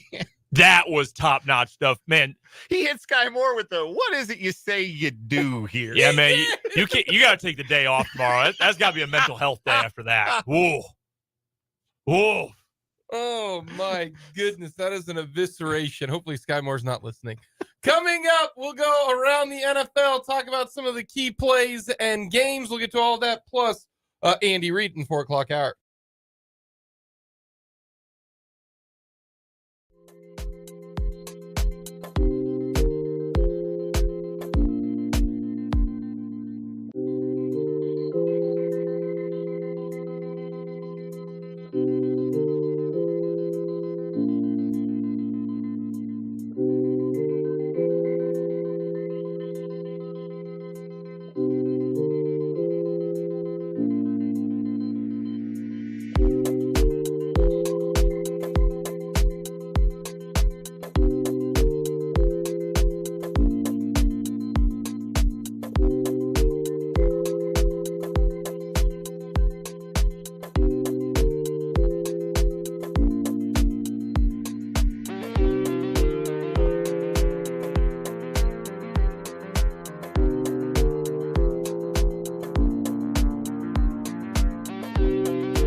Hour 3, 580 Sports Talk on this Monday. Jake, Brendan, Dan with you. We're going to hear from Andy Reid. He met with the media. Get a little injury news when it comes to Drew Tranquill, Brian Cook, which, by the way, that's a big one if he is severely injured with like season-ending stuff. We'll have to wait and see. The reports now are nothing was broken, but that doesn't mean he's out of the woods. Yeah, I mean, that's incredible that nothing was broken, especially since that's the one he's had problems with. It might be, ligaments could be, but that's a big loss. I mean, a big loss. Brian Cook secretly had played very well this year as a second-year guy, and that allowed Edwards to be kind of your third safety, because I don't think Mike Edwards is a starting safety. It'll be interesting to see if they move Shamari Connor maybe to that safety role, but that is a huge deal. You hope Drew Tranquill will be fine after suffering the concussion. The stinger for Donovan Smith, kind of a bummer deal. I didn't think Wanya Morris was terrible. I didn't think he was great. So that means he was serviceable. He was a rookie left tackle and in his first full action. And I've told you guys this before. If he's your starting left tackle of the future, do you know how big that is? That is so big for the Chiefs. If they think he can play left tackle and be serviceable, then that means you don't have to invest in a left tackle because you think that third-round pick can do it. Then you can invest elsewhere because we know they are going to have money to spend. They're not going to re-sign Chris Jones, so you can put money elsewhere. They put a whole bunch of resources in at corner, so I don't know if they're going to re-sign Snead. So maybe you go out and you get a different, defensive tackle, or they're going to save $12 million cutting MVS. Hey, I said that from the very beginning. This was a 2-year deal for MVS. Ain't no way he's playing all three. And they might, to be honest with you, they could probably save some money cutting Sky Moore. MVS is the 6th highest paid player on the team. Yeah. So I wonder what the Chiefs are going to do coming up this offseason. But Wanya Morris, I thought, for what it's worth, they really wouldn't save anything cutting Sky Moore. They'd save $800K. They save $1 million. Which, I mean, maybe that's worth it. That is worth it. Put somebody else in there. The day that Richie James can actually play and be healthy, apparently, is the day he takes every snap that Sky Moore plays. But he must not know the playbook, or he must not be healthy. Or I imagine it's not a health thing since he's returning kicks. Is Sky Moore the greatest practice player of all time? I'm going to guess no. That's the only reason. That's the only reason why you'd put Sky Moore above Richie James. He must be awesome in practice. Man, Justin Watson played 40 snaps without a target. And right now today, he's thinking, man, thank goodness Sky Moore underran that route, because otherwise people will be talking about me today. He had enough. He went from 11 targets 2 weeks ago to none. He had built up enough good equity, in my view, to have a game like that. Hey, Sky Moore got a touchdown pass in the Super Bowl. When does that equity run out? It ran out. 2 months ago. It ran out. Congratulations. You ran 4 feet, and then you ran 4 feet the other way. But because the Eagles could not evolve or adapt or change, you get a touchdown in the Super Bowl. Like, Sky Moore has caught a touchdown in the Super Bowl, and Walter Payton doesn't have a Super Bowl That's touchdown. the name I was going to bring up, too. Big punt return in the AFC Championship game, too. There's that. Papers. It would be very funny and more than a little embarrassing to go pull everything we said and our guests said about Sky Moore from the start of training camp to right around week 1. Dog, Jesse said he was going to have 900 yards. Yeah, I didn't want to bring Jesse Newell into this. Man. He's our friend. We don't deserve that. He doesn't deserve that. No, he does. No, I'm using his take as a human shield because I don't want to know what I said. Yeah. Sorry, Jesse. You're not here to defend yourself. I think we all had some takes on Sky Moore that we'd like back. Because Sky Moore has been this bad, nobody says anything about Kadarius Toney. Mr. Number 1. Yeah. Yeah. It really At least he can hide behind injury. At least he can say, well, he's been hurt. See, I don't think they can, because the Chiefs knew this was part of his MO. Yeah. Like, It's not you knew he was, like a piece of clay falling off of, a banister. It's going to break. It is. But we got lots to get to in this hour. We got What Is Wrong With You. We will also hear from Andy Reid, but he does give an update. I don't think Drew Tranquill will be back in time for Sunday's game. So I sure hope Nick Bolton can play.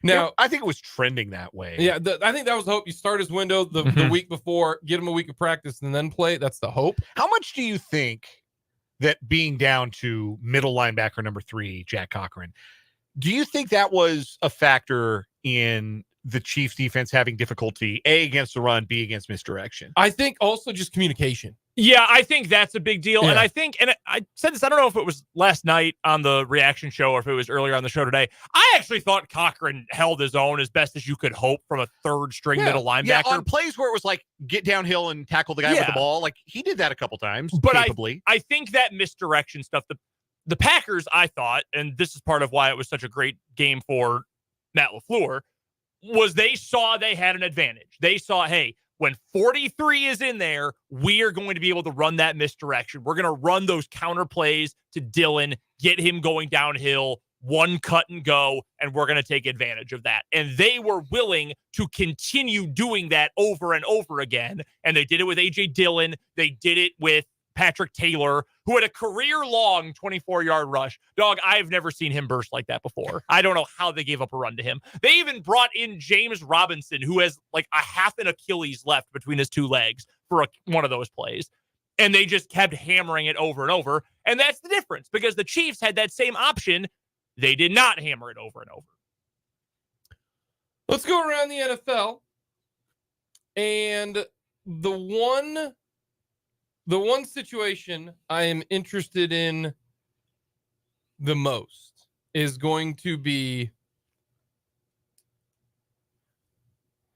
can the Pittsburgh Steelers find a way to win 2 more games, or can they get 3 more wins? Because I think Matt Verderame is right. I think the Colts are going to find a way to get to 9 or 10 wins. I think the Texans are going to find a way to get to 10 wins. The Broncos, losing to the Texans, the Broncos offense turned back into the Broncos offense. Turnover regression. We've been wondering when that was going to strike, and then Russell Wilson threw 3 picks. But the Denver Broncos now lost the tiebreaker to the Texans, and you are looking at now. Has Denver played Buffalo? Yes, they beat them. It was Monday Night Football. Yeah. Remember the 12 men on the field? Oh, for the yeah. They got the tiebreaker over Buffalo. Buffalo's got no tiebreakers. If they lose to Kansas City, it's over. It's over. Yeah. But Denver at 6-6 is in the 9 spot behind Houston, Indianapolis, and Cleveland. They beat Cleveland, but they lost to Houston. Now, Cleveland still gets to play the Bears, the Jets, and the Bengals left. Okay. They got the Jaguars, Bears, Jets, Texans, and Bengals. But I feel like they'll beat the Bears, the Jets, and the Bengals. I'm wondering the one team that I think the Colts are going to make it. I think the Texans are going to make it in the AFC. So that leaves you one team. But I don't know about the Steelers. I know Mike Tomlin just wins, and somehow they're 7-5 right now.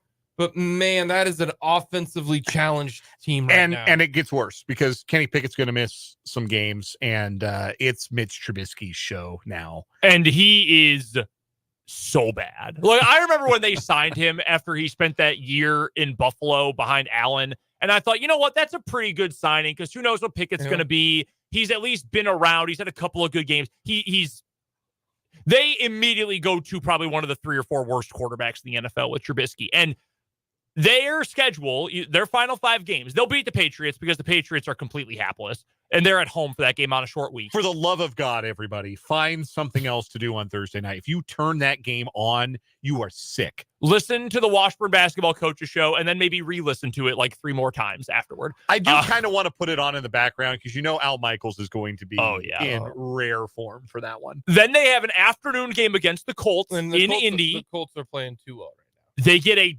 beaten down Bengals team at home in week 16. Then their last 2 games at the Seahawks, who are probably going to be desperate, I would imagine, fighting for playoffs. They are trending in the wrong direction, yes. And then last week of the season, when I assume seeding is going to be on the line, they've got to go to Baltimore. Those games are always gross. They always end 15-11.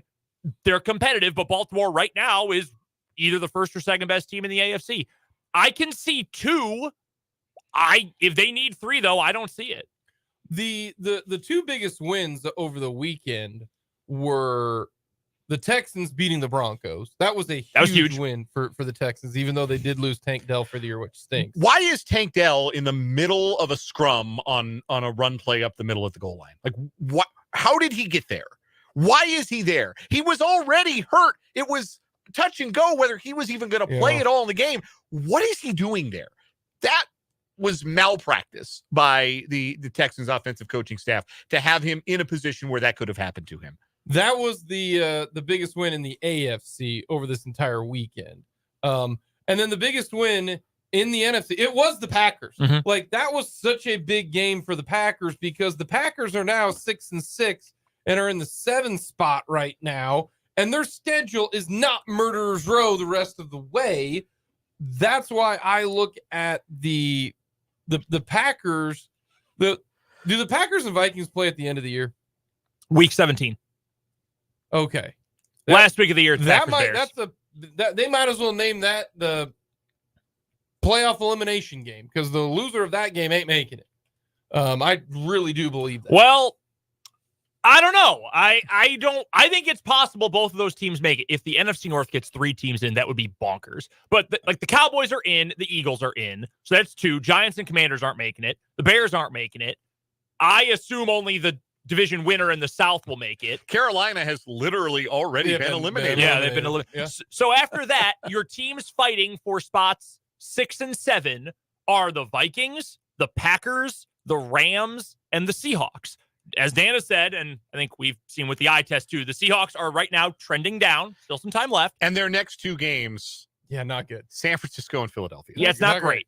The Rams are playing better. They've got Stafford back. They lose the tiebreaker to Green Bay.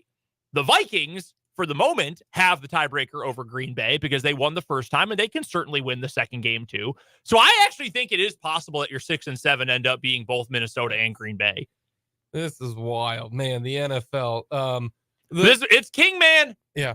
And all the talk about this mediocre football this year, true as that may be, we have 5 weeks left, and there is incredible drama in pretty much every single division, except the AFC East and West. When the Dolphins are running away with it, and the Chiefs are going to win the division anyway. I can't wait. And even the Chiefs, are they going to get the 1 seed? I think I can't wait for the people to start saying again, well, the Cowboys or the Eagles, they got to go on the road because the Falcons are 8 and 9. I can't wait for those days. I can't. I'm so excited for those. Win your games. Cowboys 38, Falcons 9. Win your games. Win the important games. Okay. If you don't like it, deal with it. Unless you're the playoff committee, which then doesn't really matter. Just go by who wants to play who. This isn't super pertinent, but I do think it is very funny. Ron Rivera, I was thinking about this because he's getting fired. He ain't gonna make it past this year. Ron Rivera's career record is 102 and 99. He has been a head coach every year since 2011. He's 3 games over 500 with a pair of ties. He has won his division as a head coach 4 times in his career, including 2 teams with a losing record.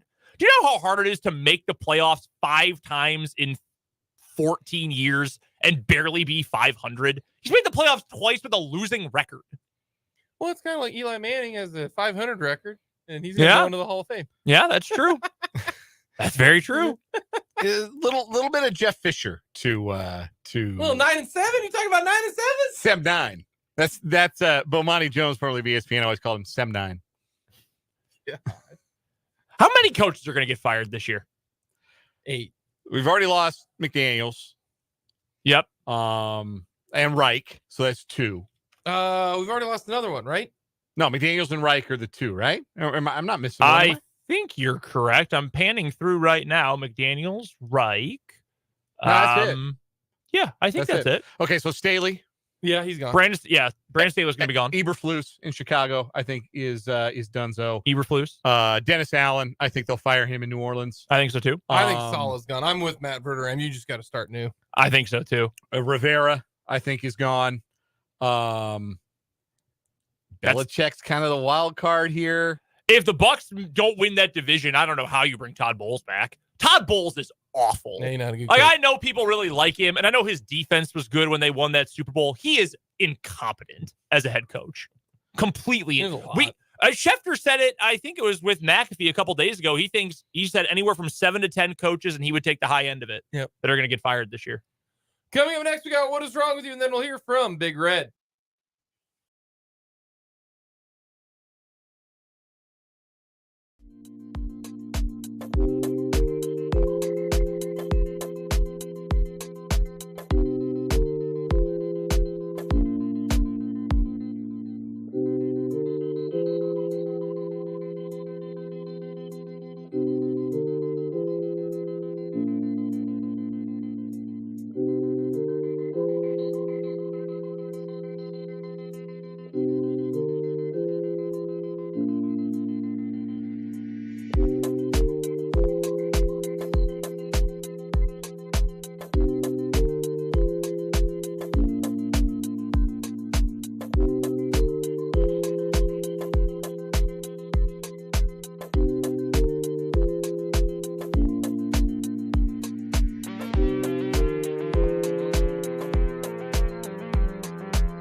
It's time for the first What Is Wrong With You of the week here on 580 Sports Talk. Brendan and Dan here with you.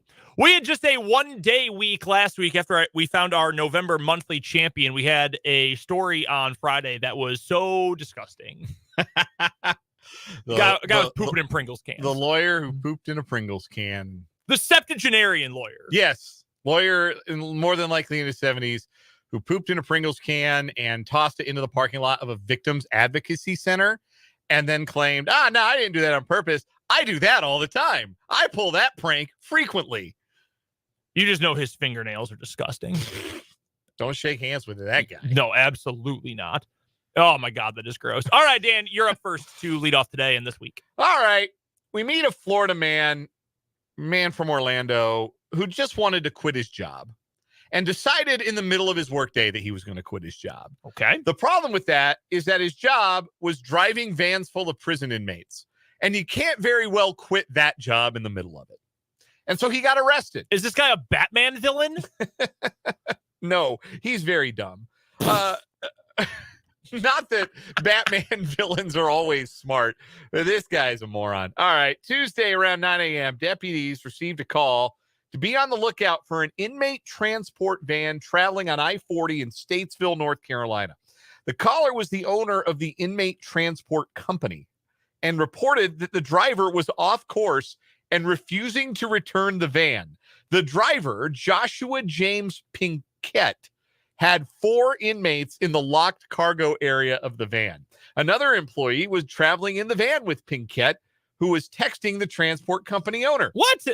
Pinkett told the owner that he was quitting his job in the middle of the trip and refused to stop at the intended destination for the prisoners. Deputies stopped the van on I-40 and learned that Pinkett was supposed to stop at a location in Hickory, North Carolina with the inmates, but refused to stop. So Pinkett gets pulled over and he gets arrested and charged with 5 counts of felony second-degree kidnapping and felony larceny by an employee. Yeah, I figured the kidnapping was going to come in here. You can't just say I'm taking people somewhere and then take them somewhere else against their will without letting them know. So I didn't realize that inmate transport was like something that there was a company for. I thought that was like the responsibility of the prison, perhaps. But again, sometimes you learn things along the way of doing these "what is wrong with yous."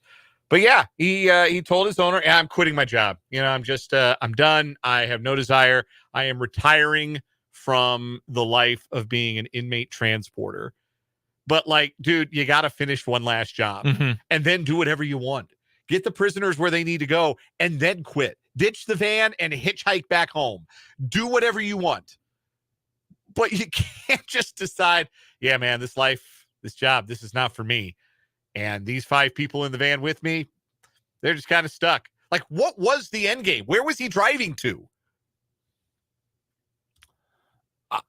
What was he going to do with the inmates? That's why this sounds like a Batman villain thing. Like, yes, I want to free the inmates of Gotham, and you are going to, like, I'm pretty sure this was a scene in The Dark Knight Rises. Oh my God, this is ridiculous. This is ridiculous. What? I also know, like, all right, let's say you get to where you want to go. You're going to go stop for some food. You're going to pull off at an exit just past Statesville on I-40, and you're going to think, I need some Chick-fil-A. I got to think over my plan here. I'm going to pull over. Right. I'm going to sit down, and I'm going to maybe log on to the monster.com and update my resume. Pull up my Indeed profile. Yeah, I was about to say, what's the website's always advertising with us? Indeed. He needs Indeed. He needs a new job. He needs a lawyer. Yeah, no kidding. Oh my God. 5 felony counts. Idiot. Just finish the job. 6, actually. I'm sorry. It's 5 counts of kidnapping. There's also the felony larceny, which I assume covers the van. I would assume so, yeah. 6 felony counts. Oh my goodness gracious. We had a story a couple of years ago of a guy who was transporting someone who was on trial for a violent crime, but he never locked the van. So he stopped at a McDonald's. This was in Chicago, I believe. He stopped at a McDonald's and ordered a Big Mac. And while he was waiting, the guy in the back just was like, "Hey, I wonder if the door is open," and just cracked it open and walked out. They had to have a manhunt for the guy. I believe that won a month in 2021. That must have been. Along the lines of you saying he sounds like a Batman villain, a text from the 785. The guy thought he was a supervillain, thought it would be a great way to get some henchmen. Yeah, for real, though. You guys want to help me do some crime? Yeah, I'll let you out of this van if you help me take over the East Coast. Holy smoke. That's really what it sounds like. Oh, my God. All right, we're going to... I'm not locked in here with you. You're locked in here with me. Jail was the worst of your concerns. Oh, my God. All right, Sanford, Florida is where we're headed for my story today, and we're going to a Wawa along 25th Street. Philly fans, stand up. So a Sanford woman was arrested this past week after an attack at her local Wawa convenience store. At 12:30 a.m. on Thursday, you know the rules. Nothing good happens after midnight. Upon arrival, police found a woman who claimed that she and her boyfriend had been threatened by 30-year-old Angelique Glenn. According to the woman, Glenn had accidentally, the story didn't put this in air quotes. I'm going to put accidentally in air quotes here, and you're about to find out why. Glenn had accidentally placed her wine bottle with the couple's order. And once the couple realized that, well, they said, hey, we would like a refund for this is not ours. We'd like a refund for the $7 of this barefoot wine or whatever. And the cashier said, okay, fine, gave them the refund. However, Glenn became angry about that and said something to the effect of, quote, why can't you just pay for my bottle of wine? Because I don't know you. Glenn reportedly then began threatening the couple before striking them both with the wine bottle. That knocked the boyfriend unconscious. Oh, no. She continued to make threats. She said she was going to kill them and then walked out to the parking lot. Glenn was later taken into custody. She now faces 2 counts of aggravated battery with a deadly weapon. For those charges, she is held on $30,000 bond. I bet a wine bottle could be a deadly weapon. Yes. He knocked him out. He's lucky she didn't kill him. Dying for security footage of that. I want to know. Like, did she grab it by the stem or the neck and swing it that way? Has to be, right? Yeah, like a bat. But I just love the notion of, I'm sure they had one of those little conveyor belt things like you see at the grocery store. Just right. Kind of, is she looking for some juicy fruit and just pass this over here, drop it down? What do you think was going to happen? They'd get through the door and say, oh, hey, by the way, you bought my wine. Like, there's no way this could have worked out for her. Hey, thanks for the $2 chuck, strangers. Your kindness will be repaid in due time. There's just no way this could have worked out for her. All right. Our 2 stories today. Our wannabe Batman villain and the woman who knocked out a guy with a bottle of wine. I mean, it's got to be the prison transport guy. Right. I understand the urge. Like, I have been lucky in my life to work a job that I love for the entirety of my adult life. I really have. I've never had that urge in the middle of a work day to just be like, you know what? This sucks. I'm going to hit the bricks. I'm going to be done with this. I don't want to do this job anymore. Maybe many of you have felt that way. Maybe some of you have felt that way, particularly rough day at your job, whatever it might be. You're working to live and you hate the gig, but it pays the bills. And you just feel like, you know what? I could do better than this. I want out. I want out of this life. I'm going to quit. I'm quitting my job in the middle of the day. I would suggest, though, if you ever have those feelings, leave those in the incubator for just a little bit longer and think about what your next step is after that. Because the easy part of that plan is step 1, quit. Okay, easy enough. That's very simple. What is step 2? Because if you don't come up with one, you end up facing these kidnapping charges like this guy here. I love this story, though. This is great. Yeah, it's a really good story. I want to know more about the guy who was with him in the car. Right? So is he just trying to talk him out of it? Sitting by, like, not saying anything, texting the boss, hey, Jim he's taking the truck and he's taking all of us in it with him. I don't know where we're going. Hey, I hate to tell you this, but we got a little bit of a problem. Like, there's nothing I can do. I'm in the passenger seat. Can I send you my location? I don't want to wreck this van, but I will drop a pin and see if we can't resolve this. I'm endeavoring to find video of the Wawa attack here. Our guy Vance on YouTube says there is video. There's a very long pre-roll ad at Fox 35 Orlando. Like a 30-second long ad here that I have to get through before I can see if there's any surveillance video. We got details. She's talking. We got a mugshot. We got a picture of the wine thing. Yeah, I don't think there's any surveillance video of it, unfortunately. That's a bummer. There is video of the wine rack at the Wawa, though. Yeah, great B-roll of the wine rack. So necessary. That's awesome. You can buy some Andre. There's a little port. You get a little port. Some port at the Wawa. You roll into the Wawa. You know what? I'm feeling fancy tonight. Yeah, nice dinner wine here. I mentioned this the other day. I want to give another shout out to the fine folks at Fox 35 Orlando. Also, shout out to Kelsey Cairns of Fox 35 Orlando, who's doing the video while holding a bottle of wine. She's doing her stand up in front of the Wawa, and she is gripping a bottle of wine, like gripping the neck of a bottle of wine with her left hand. By the way, I was right. That is barefoot. I see the logo on top of the thing. Yeah. That's awesome. That's a huge Wawa, by the way. That looks like a whole grocery store. Yeah, it does. That's gigantic right behind her.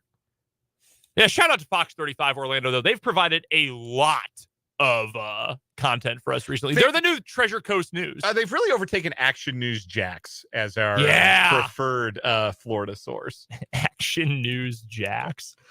And our guy, Will Greenlee from the Treasure Coast News. We haven't had a story from him in a long time. Man, miss Will Greenlee. I hope he's doing well wherever he is. Somebody was assaulted with a bowl of salad. Salad is a mixture of greens and other items.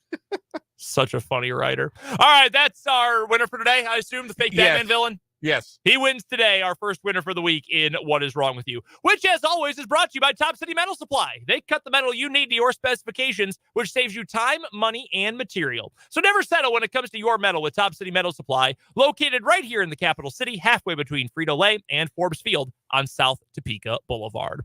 On the other side of this timeout, we'll hear from Andy Reid, what he had to say during his Monday press conference. That's next on 580 Sports Talk.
.40 on 580 Sports Talk on this Monday, December 4th, first Monday of the month. I'm Brendan. He's Dan. Thanks for hanging out with us today.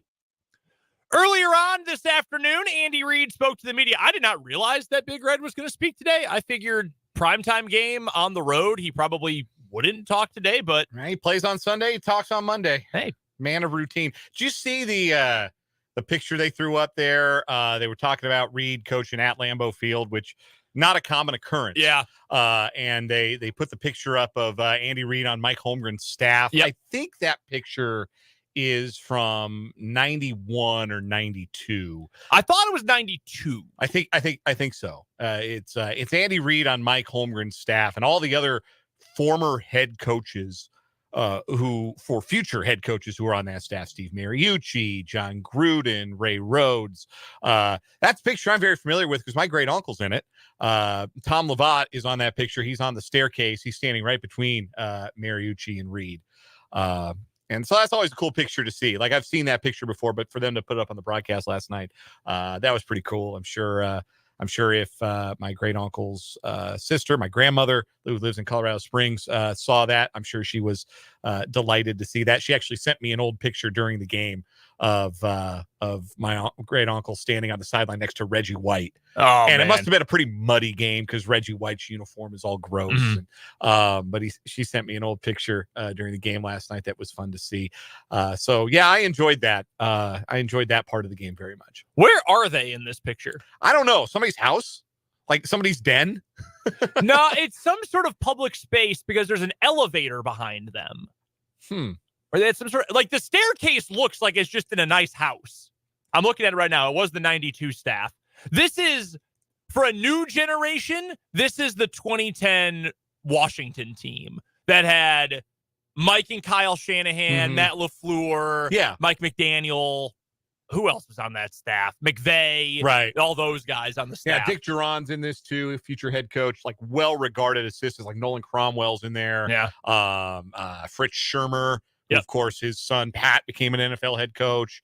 And whose son, so Fritz's grandson, Kyle, or Pat's son, Kyle, was a brief Kansas City Chief. Yeah. So yeah, it was a cool thing to see on the screen. Reid at the time was doing some work with the offensive line, so he and my great uncle grew close to the point where they still are in frequent contact today. And I have heard through the grapevine that my great uncle had some advice for Andy Reid upon seeing all the commercials he's been in recent years. The advice is to not quit the day job. I like Andy Reid's commercials. No, I think he does a good job. He's not Robert De Niro, but No. I think he plays a pretty good straight man. I do think they used the take where he was about to crack up laughing in the most recent State Farm one, where Mahomes is doing the most valuable bundler with the confetti and everything. It looks like Reid is about to crack up. Yeah, it does. It really does. The Nuggets one is the funniest one. Yes, by far. That one's really good. All right, let's hear from Big Red. He spoke a little bit earlier today. Here is Chiefs head coach Andy Reid. Very much like last night on the report that I gave you, that I thought Green Bay played a good game, better than what we did. They made fewer mistakes than what we did. So, and that includes myself in the mix here. It starts with some of the calls that I can help our guys with, in particular down the red zone, and then some of our execution down there, whether it's penalties, sacks, whatever it might be. But I can help them with that part and do a better job there. Defensively, our objective is to get off the field as soon as you possibly can, and they were able to use the clock and in a couple different ways by not getting off the field and then letting it get down to that 5-second area. So they shortened the game that way and opportunities that way.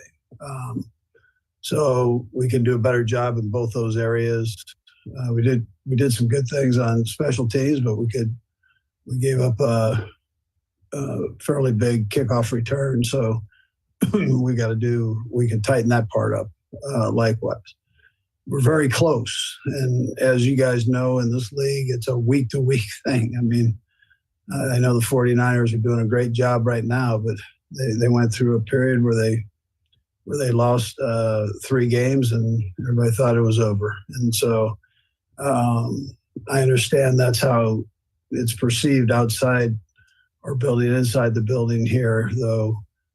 We understand that. We understand we've got to get better. was able to talk to the team after the game and tell them that. And the margin between winning and losing in this thing is small, just to start with. So if you start messing around with some of these things that I just talked about, then you can fall behind in a game. It's tough to get yourself back into that position. But at the same time, you're very close. So you take care of that, and then you end up on the long end of the stick there with a win. So, anyways, with that, time, I don't have anything for you injury-wise right now. So we'll get that to you later. Hey, Coach, just stemming from the mix-up with Pat and Sky that led to the interception, and considering the Tony injury, having to change plans with playing him early, anything you could point your finger on with the rapport with Pat and this developing group, and what's the confidence level, and what tells you that these pass catchers can grow with him as you guys approach this and wanting a lengthy postseason run? Yeah, so listen, I mean, Pete, those things happen. I mean, where even between good receivers, good quarterbacks that have these great reputations and so on. So those things will happen every once in a while, and you learn from it and you move on. So that's what we've got to do there. I mean, both guys, the quarterback and the receiver, are good players. So it's I don't think it's a drastic thing there. They've got to be on just make sure that they clean that part up, and they will. Andy, I just wondered, do you think Nick Bolton will be back this week? Yeah, so Jesse, he practiced last week, and I know he's chomping at the bit to get back in there and play. So we'll see how it goes for this week. He will be a week better, though. I know that, and we'll just see how it works out, as these next couple of days. Hey, Andy. I wanted to know about the injury to Drew Tranquil. Did that limit anything you guys could do with the new green dot in there? And how many reps did Jack get during the week? And what were your just initial thoughts on the job he did stepping in a tough spot there? Yeah, so Jack rotates in during the week, and we'll spot Drew. That's part of what we do. Very, very smart, and he's very smart. And I thought he did a decent job in there. He made a couple of nice plays for us. I know everybody's got confidence in Jack. So it's too bad about Drew. He's been doing a phenomenal job for us, and just took a knee to the side of the head. I think you probably saw that. And so, fast recovery for him, we hope. And then it was a good experience for Jack to get in there and get some extensive play time. But Jack's he's not just a throw in there. He does a pretty good job. Coach, on that the interception last night with Sky and Patrick, I saw a comment from one of the Packers players that said that they had kind of picked up a tip on a hand gesture or something. I wondered if you could just kind of talk a little bit about not exactly what you guys do, but how cognizant are you of making sure you try to hide those things, and what kind of that game is in the National Football League to decipher and disguise what you guys are doing? Yeah, very few of those things get by. I mean, normally you see it, you don't know what's coming, but you see something, and I'd say that's I'm not sure they've seen that same one before. So, but that's how that works. Hey, Coach, a couple of questions for you. I know you said you didn't have anything on injuries, but the Brian Cook injury looked pretty nasty last night. Jeremy Fowler was reporting that his x-rays were negative. Is there any at least initial positive news for Brian? Yeah, he's had work done on that ankle before. And so that's kind of what they're going through right now before anything's put out there. I don't want to give you anything that either way on that. Because I don't know because of the work that he's had done on that ankle. So I'm gonna just kind of save that for later till I can give it to you. The facts. Gotcha. And the word for your team this year is united. What does that mean to you, especially at a time like this? And is that a message that you lean on to this team right now when you're going through a tough stretch? Yeah, so we're up and down right now. We've just got to get a little bit more consistent, and in order to do that, everybody's got to stick together. And so I've seen guys helping each other out. I haven't felt like anybody's turned their back on each other, but it's no more important to be united together than now. That is Andy Reid, Chiefs head coach, speaking a little bit earlier on today. This is such a strange Chiefs team, I think, because while there are obvious glaring issues that I don't think we've seen before, I mean, the number one thing you point to is, well, what about the offensive line in 2020? The offensive line was fine until the Super Bowl. I mean, Eric Fisher got hurt during the playoffs that year. Right. Like, if you had one of your starting tackles, because Mitchell Schwartz missed pretty much the entire season, but like if you had Fisher, even Chiefs probably don't win that game, but it's at least a little bit different.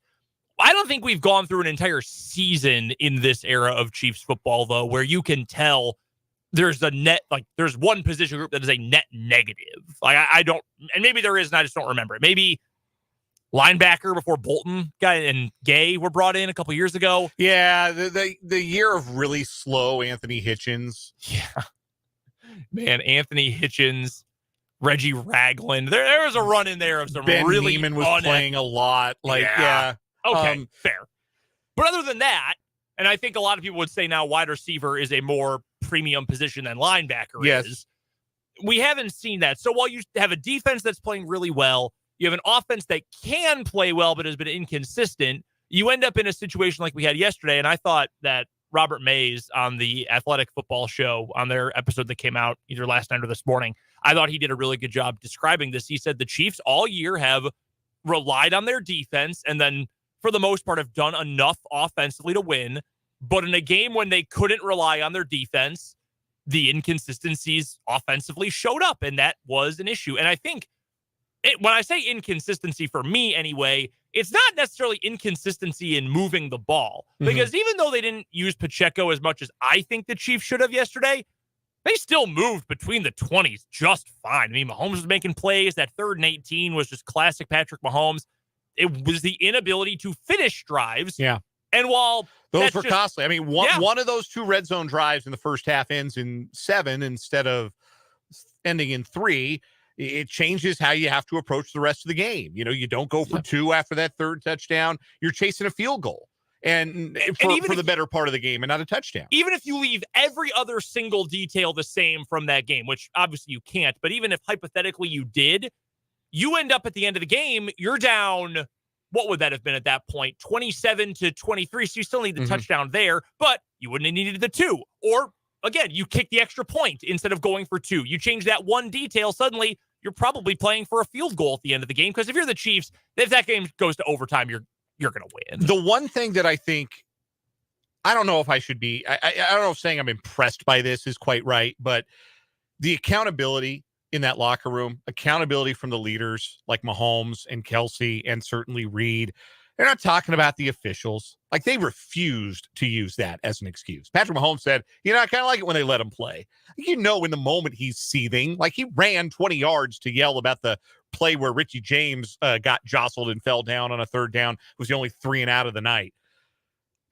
They won't use it as an excuse. They keep saying, we've got to be better. And they do. The thing is their margin for error is just smaller than we're used to it being. That's the biggest change. Let's get to a break. When we come back, we'll start off the 5 o'clock hour with our headlines, and we'll talk some college football coming up on 580 Sports Talk.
of 580 Sports Talk on this Monday afternoon. I'm Brendan Dworzinski. He's Dan Lucero. We're here with you until 6 o'clock today.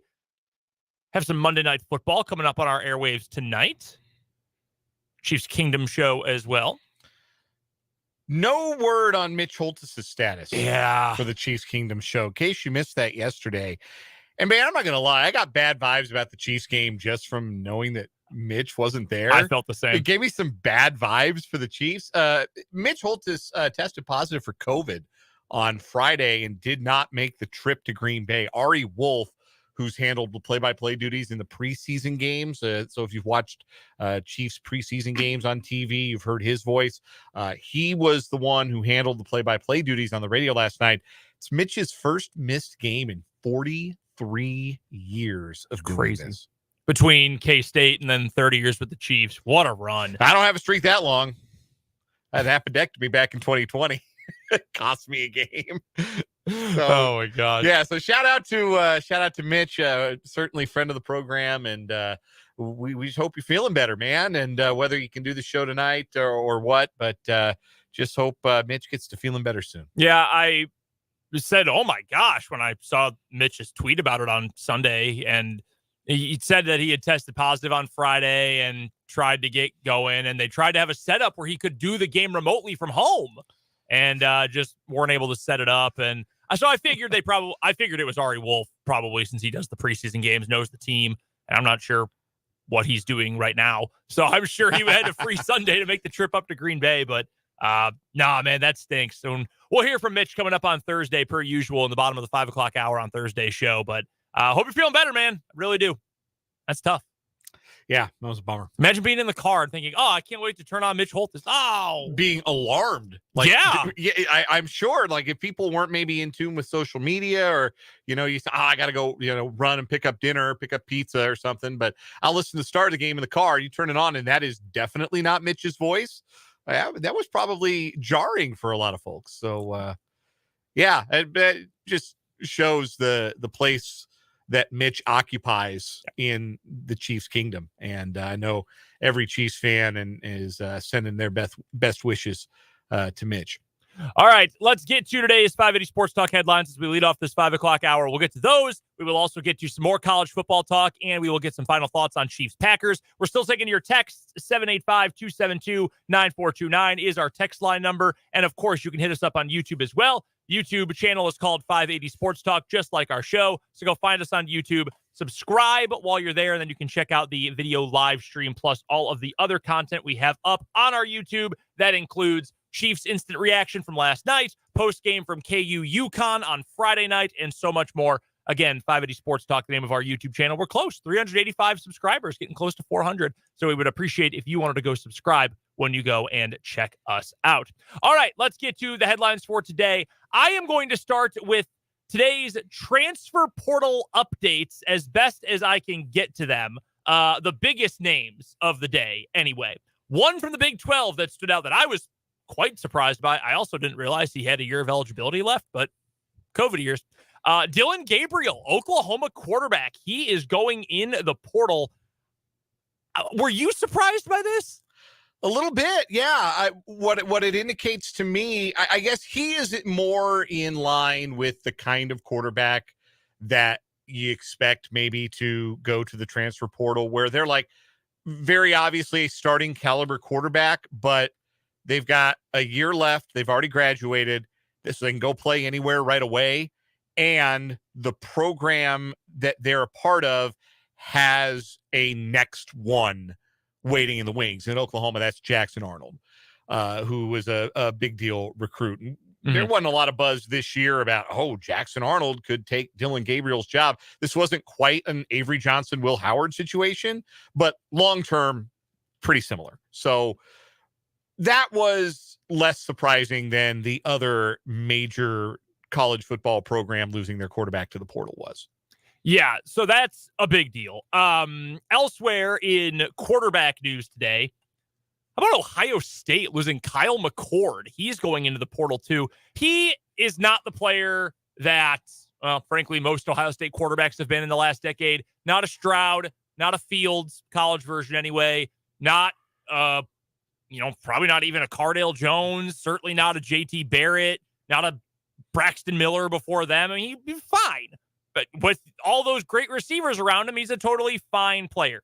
He's heading into the portal. 2 questions. 1, what kind of program can Kyle McCord go to? And I would imagine this is probably one of those situations where they said, hey, Kyle, we'll welcome you back, but also if you want to keep playing, maybe go test the waters. I wouldn't be surprised. I don't know. I wouldn't be surprised if that was the case. But also, what does Ohio State want to do here? Who is Ohio State going to add who's better? Because there are a lot of quarterbacks in the portal, a lot of them. How many are going to be able to live up to the standards that Ohio State has set? So Ryan Clark, who works for ESPN, former Steelers defensive back, former LSU defensive back. We're going to see him tonight on SportsCenter. Ryan Clark tweeted that he essentially said that the Washington State quarterback is going to Ohio State, which is Cam Ward. He tweeted that and then pretty quickly deleted it. But that was out there for a second, and that's a possibility. Like, I think Cam Ward is really good. And certainly I think is capable of playing at a high level for a high-level team in the Big Ten Conference. But yeah, that's why this one was so weird, is like, obviously Ohio State's either going to go to the portal next year or they've got a true freshman like recruit that is supposed to be like so good that they're going to hand you the job on day one. And I don't think that's the case, because if there were a recruit that good, you'd know his name. You would know that the next big thing in college football quarterback was committed to Ohio State, was going to be able to start from day one for a program that the aspiration at Ohio State is not, we're going to win 10 games. We'll be in the mix in our conference. No, they're trying to win the national championship. And programs like that don't hand things over to true freshmen right off the rip. So you think about, okay, well, who else was in the program? Well, Kyle McCord beat out Devin Brown for the job. And Devin Brown never really saw the field. It's not as though this was a quarterback controversy. It was Kyle McCord's job firmly for all 12 games of Ohio State season. So the rest of the quarterbacks on their roster, remember Tristan Gebbia from Oregon State? Oh, God, yeah. I remember thinking, how in the world did this dude end up at Ohio State? Yeah, he's on the roster. He's a senior. I think this was his last year of eligibility. I think he was brought in to be a veteran backup, so to speak. Get into coaching. They only have one freshman on their quarterback depth chart. It's a gentleman named Lincoln Keinholz from Pierre, South Dakota. I'm sure he's a wonderful young man. That's not a name I know. No. And again, typically we know the names of the guys who are going to play quarterback at programs like this. Yeah, you'd think so. That's a weird one. If there was a next big thing for Ohio State, we would know about it. So obviously they're going portaling.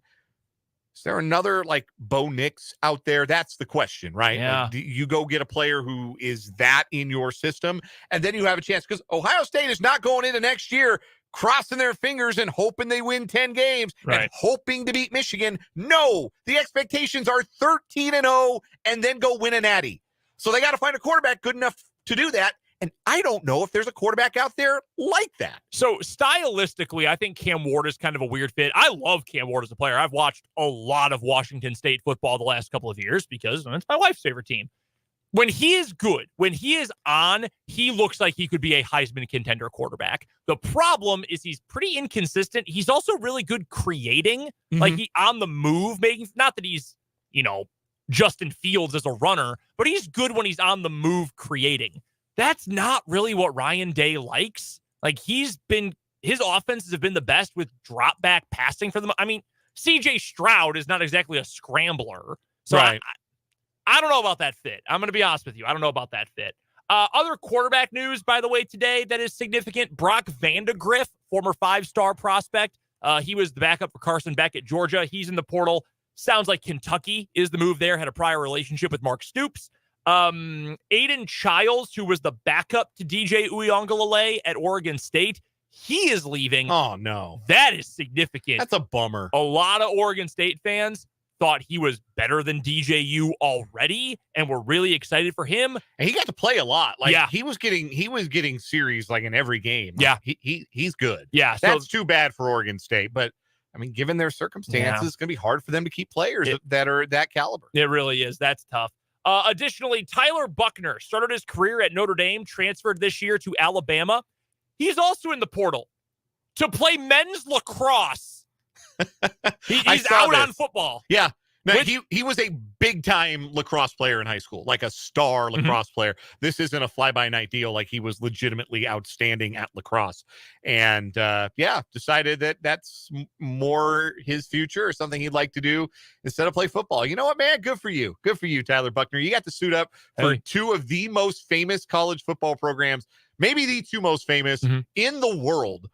And, now you get to play a sport just kind of for fun. And, hey, man, if you want to get on the field, that's the way to go. Because we saw that one game he played this year for Bama. Yeah. It did not go well. We sure did. Additionally, Bryson Barnes, who started most of the year for Utah, he's not very good. Former walk-on, he is in the portal. Utah's going to get Cam Rising back for his 8th year of college eligibility next year. So that there was no starting job for Barnes. And final note on a transfer portal QB, Lane Kiffin, head coach of Ole Miss, hashtag come to the sip. He just posted a picture on Twitter 16 minutes ago from the Kansas Jet Center. And if you know anything about the Kansas Jet Center, you know it is located just a few miles away from Kansas State University at the Manhattan, Kansas airport. Yep. That, don't think he's in town to go get some raspberry queso at Taco Lucha and take in K-State Villanova tomorrow night. You know, it's funny. Though he should do those things. Well, for he the record. Yes. One real quick thing. If you wanted, and I don't know if he's good enough to play at Ohio State and live up to their standards. Stylistically, though, if you wanted a good fit for Ryan Day's offense at Ohio State, it's Will Howard. I think he, at his best, is better than Kyle McCord. Yes. He's the kind of quarterback that Ryan Day loves. I don't think he's going there. I'm just saying, if you wanted a good style fit, I think it'd be him. That is interesting to consider. Other K-State transfer news. A couple of other K-State football players hitting the portal today. One, running back Anthony Frias will have 2 years of eligibility remaining. Frias was running back number 3 on the depth chart, which, of course, behind DJ Giddens and Trayshawn Ward, many didn't get a whole lot of action this past season. He's into the portal. So, too, is defensive end Nate Matlack. And I think this name caught a lot of people by surprise when this news broke earlier today that Nate Matlack, who's an Olathe kid, entered the transfer portal, got to play quite a bit at defensive end. He's got 9.5 career sacks, 16.5 career tackles for a loss as a Wildcat. But K-State people with boots on the ground have said this is not anything to do with animosity. This is not anything to do with not being happy in the program or not being happy with the school, and has everything to do with he'd like to play at the next level, but he's not going to do it as a 3-3-5 defensive end. He wants to play on a team that will play him as a defensive end in a more traditional 4-man front.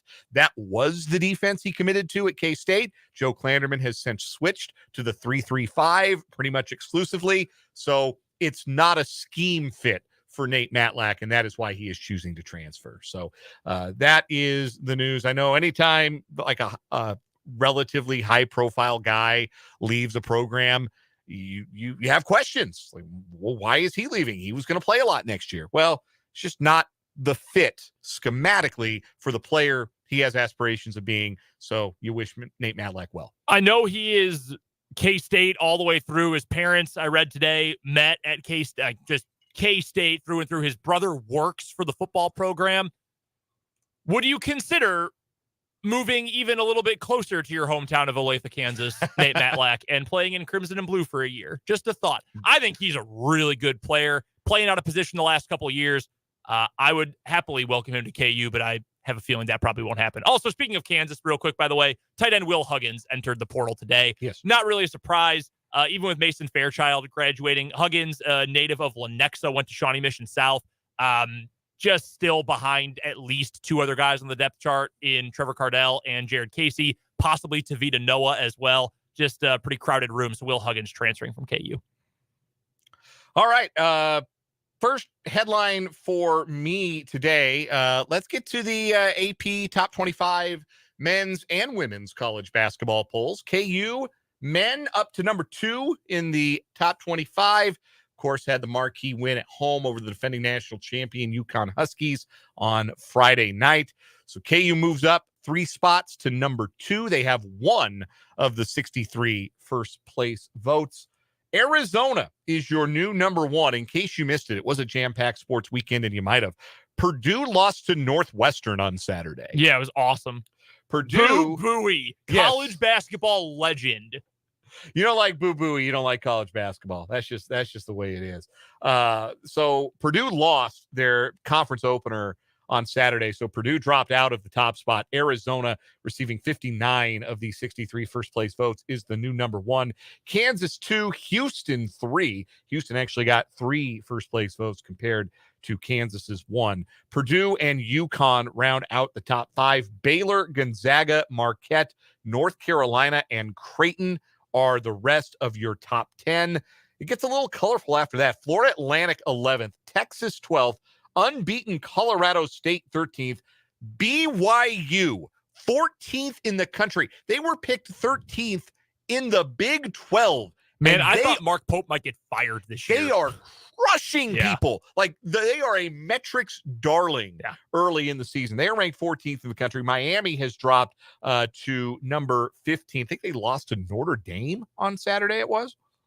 I believe you're correct. No, they lost to Kentucky. They got blown out by Kentucky. They beat Notre Dame. Okay. It was Kentucky that they lost to this past week. Kentucky then turned around and lost to UNC Wilmington. So they are ranked 16th. They dropped. Tennessee ranked 17th. Then James Madison, Oklahoma, and Illinois rounding out your top 20. Texas A&M, Duke, Wisconsin, Clemson, and San Diego State round out the top 25. Villanova drops out, as does Mississippi State and Alabama. Duke is your big faller for the week. They lost twice last week. They are 5-3 on the year, down 15 spots to number 22 overall. So by the way, Mississippi State, they lost to Southern. Yes. To knock them out of the polls. They've had a couple upset losses this year. Southern is ranked 274th in KenPom after beating Mississippi State. That's a pretty bad program to lose to. There have been a lot of big upset losses, upset games this early in the college basketball season. Feels like more so than usual. You're seeing some of the preseason darlings suffer some head-scratching defeats. Even Florida Atlantic, they're 11th in the country. They lost to Bryant. Yeah, they did. That's a real school. Bryant. That's who they lost to. Anyway, K-State women up a spot to number 13 in the AP Top 25 women's poll this week. They beat Jackson State on Friday night. They're 7-1 on the season. South Carolina still the unanimous number 1 team, all 35 first place votes. Texas 5th, Baylor 10th, and K-State 13th. Those are the Big 12 teams in the poll. Most noteworthy about the women's poll is that UConn down 6 spots to number 17 in the country. That is the lowest they have been ranked in 30 years. Wow. So, that program trending in the wrong direction. Bunch of injuries. They lost Azzy Fudd to a knee injury again, which is just crushing. You feel terrible for her. But South Carolina, UCLA, NC State, Iowa, Texas, your top 5 in women's basketball. Real quick, just on that note about how long it's been since UConn's been ranked so low. Isn't it wild that next year will be 20 years since 2004? Doesn't that make you feel old? Makes me feel old. And I was pretty young in 2004. All right, moving on to actual sports headlines here. Next one for me, some news and notes from around the NFL today. Shaquille Leonard, former All-Pro linebacker for the Indianapolis Colts, who was cut earlier this year by Indianapolis. He today elected to join the Philadelphia Eagles, so he will join up with the reigning NFC champions for the remainder of the year. He chose Philadelphia over Dallas. He saw that game yesterday when San Francisco just ripped Philadelphia's D to shreds and said, oh, yeah, they need my help. They're going to put me on the field right away. They're also dealing with some linebacker injuries. N'Kobe Dean on IR. Zach Cunningham is injured as well. So Philly could definitely use some linebacker help from Shaq Leonard. Weird story going on in New York. We talked about them earlier with Matt Verderame. Worst vibes of any team in the NFL. And we're talking about the Jets here, not the Giants. The Giants are also miserable, but the Jets are just such a calamity right now. Diana Russini of The Athletic reported earlier today that the Jets are still not sure what they want to do with their quarterback situation going forward. The let's bench Zach Wilson for Tim Boyle gambit really hasn't worked out in the sense that Tim Boyle is so god-awful he got benched for Trevor Siemian this week. Yeah. That's where the Jets are right now. So according to this report from Diana Russini, it was that, hey, the Jets don't know what they want to do. but Zach Wilson is hesitant to go back into the starting job, which made me think, what? That doesn't make a whole lot of sense. It's not like, when you're a defensive coordinator, but you don't want to take an interim head coaching job. We talked about this with Hero Evero last year. Evero. Hey, you're not going to make me a scapegoat for this crappy team. I'm not taking that interim job. This is a guy who might not be in the NFL when his rookie contract wraps up. I mean, he is awful, and he's got a chance to start, and he apparently doesn't want to do it. Robert Saleh then pushed back on that today at his press conference and said if he was reluctant to play guys, he wouldn't be here. The young man wants the ball. He wants to start. Rossini then added again, the Jets still don't know if they want to go back to Zach Wilson or not. Weird situation. It really doesn't matter. They're going to lose a bunch anyway. You feel bad for them because, as weird as Aaron Rodgers is, to build your entire team essentially around getting an aging but elite quarterback and having this great defense and at least enough weapons that you can make something happen offensively, and then you lose him 4 snaps into the season. I feel bad for them, certainly, and I feel bad for Saleh because, he didn't ask for this. He didn't want to be stuck with Zach Wilson and Tim Boyle again. However, they stuck themselves with Zach Wilson and Tim Boyle again. Yes. And they stuck themselves with Nathaniel Hackett. Yeah. Who, outside of his work with Aaron Rodgers, has done utterly nothing of note as an NFL head coach or offensive coordinator. Which should tell you all you need to know about both Nathaniel Hackett and about Aaron Rodgers. So they could have gone and gotten Carson Wentz. Joe Flacco for 3 quarters looked downright serviceable yesterday. They could have added one of those guys, but they had Joe Flacco a year ago and still didn't bring him back. So I just saw this. We have talked about EPA, expected points added, as a metric that is used in discussion of football matters. According to our friends at True Media, a friend of the program, Paul Carr, works for True Media. Shout out to Paul. True Media's database goes back to 2000. This tweet from Zach Rosenblatt, who is the senior writer from The Athletic who covers the Jets. What a job. True Media's database lists 766 NFL teams since 2000. The Jets have the worst offensive EPA per play of any of them. Awful. This is the worst offense of the century. And when it's that bad, it's not all the quarterback. It's just not. Because they've spent draft capital on their offensive line, and Breece Hall's a good player at running back, and they have good wide receivers. It's quarterback and it's scheme. It's those two things. It is very funny that Zach Wilson is kind of slow playing his hand a little bit. It was Jeff Howe of The Athletic who tweeted, if Zach Wilson were asked directly by the Jets to start, he would agree to that. A source familiar with Wilson's thinking said. That's so funny. He would agree to it. No, dude, there's your bosses. You do what they say. That's how I end up taking out the trash at home. If Abby asked me directly to do it, I would agree to that. That's unbelievable. So that's any other headlines for you today? Yeah, let's get to baseball because the winter meetings are currently underway, and there has been no big free agent movement to this point, unless you're a huge Wade Miley fan. He's going back to the Brewers on a 1-year deal. There was a big trade last night in which the Atlanta Braves acquired 24-year-old outfielder Jared Kelenic and veteran left-handed pitcher Marco Gonzalez from the Seattle Mariners in exchange for 2 minor league pitchers, one of whom, you know the name, Jackson Kowar, who the Braves recently acquired in a trade with the Kansas City Royals. The Braves are adding a player and also taking on salary in this trade. The Mariners are being broke boys for no good reason. I would be irate if I were a Mariners fan. They have no real plan to improve that team or invest any real money in improving that team. Unless they turn around and trade for Juan Soto or sign Shohei Ohtani, in which case you can pull this segment and I can sound like a fool, but I've also seen the Mariners movies the last 3 years. Yeah. I know what they're about. I have an inside source in the Mariners fandom, and they are not happy one bit. I can believe that.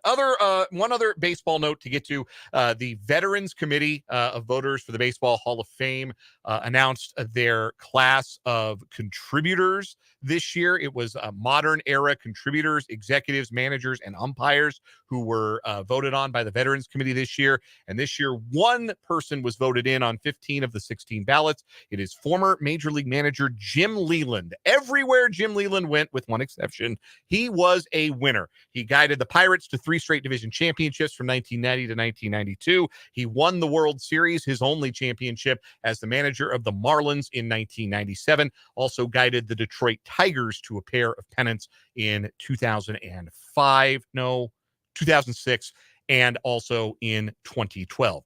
He also managed the Rockies for a season. That happened. How'd that go? He hated it. So like, people who were in the know said that, like, about halfway through the season, Jim Leland didn't want to be there anymore. Like, he was that meme from I Think You Should Leave. I don't want to be around anymore. I don't want to be around anymore. And the reason that he gave for that is, I'm a pitcher's manager and I can't do these 9 to 8 baseball games every day.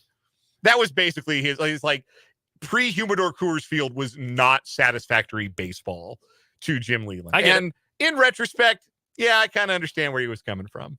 I completely get that. That'll do it for today's 580 Sports Talk headlines. On the other side of this break, we'll talk some college football. Where are KU and K-State heading for their bowl games, and are we happy about it? We'll tell you next on 580 Sports Talk.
.535 on 580 Sports Talk. I'm Brendan. He's Dan. Thanks for hanging out with us today. Make sure you go subscribe to our YouTube channel. It's called 580 Sports Talk, just like the show. And, of course, you can text in your thoughts to the show, too. 785-272-9429 is the text line number. KU and K-State, they're both going bowling. K-State to the Pop-Tarts Bowl in Orlando. KU headed to the Guaranteed Rate Bowl in Phoenix. Let's start with K-State. That's where I had heard that was the most likely outcome for Kansas State. And I think based on the season they had, based on where that is in the pecking order, I think that's a good fit. And I think it's a fun matchup, too, with North Carolina State. So it's the first Florida Bowl trip in school history, which I find to be fascinating. Yeah. That they've never been to Florida for a bowl. NC State, not a great offensive football team this year, but a really, really good defensive team. So it will be a fascinating challenge. I think I'm excited to see what the Avery Johnson offense looks like against a credible defense who's going to, put the freshman to a stress test in this bowl game. That's the thing that intrigues me the most. I believe K-State opened as a 4.5-point favorite in this game. NC State's got some questions at quarterback, I think, for this game. Devin Leary back into the portal, I think, for a grad year, or may opt out of the bowl, one of the two. Yeah. But the interesting factor in this matchup for sure is what's it going to look like? What's the offense with Avery Johnson at the helm going to look like? And how will he handle playing against a defense that was top 20 in a lot of the metrics? I think, I don't remember who it was on Twitter, and I'm sorry I can't give credit right now. Somebody pulled up that in terms of the metrics, North Carolina State reflects Iowa State a lot, but with a far less explosive offense. And honestly, that seems to play into K-State's favor, at least a little bit, I think. Seeing a team that was already like that, may not have their quarterback, that seems to favor Kansas State, if I was going to break that down. So we'll see about that. I think it's a good fit for K-State. KU headed to Phoenix for the Guaranteed Rate Bowl. I know it feels less sexy because it's a little bit lower down the pecking order. It's a lame bowl sponsor. It'd be cool if it had a fun sponsor, but it is what it is. I know a lot of KU fans were mad about, just frustrated with it, I guess. And I would have liked for KU to have gone to a better, more prestigious bowl game, play a more prestigious opponent than UNLV, which had a really good year. That's not to take away from UNLV. But I don't know. Where else would KU have gone? Like, seriously, what other matchup do you think KU would have been able to go to if you're going to assume that, like, they're going to pick down the line? Like, the best team that didn't make the playoff goes to the next highest bowl, et cetera, et cetera. Oklahoma missing out on the New Year's Six, that kind of jacked things up a little bit. But, like, okay, the teams that finished better than KU this year, like, they weren't getting the Pop-Tarts Bowl over K-State because K-State had a tiebreaker advantage. K-State beat KU. KU beat Oklahoma, but Oklahoma had a better record. Oklahoma State had a better record than KU. Iowa State, sure, KU beat them, but KU wasn't going back to the Liberty Bowl for a second consecutive year. Right. So, I mean, it is what it is. You still have a chance at 9 wins. Yeah. It's going to be on the back end of prime time. It does suck. It's the day after Christmas. I wonder how the fan attendance is going to be. That might be a little bit tough.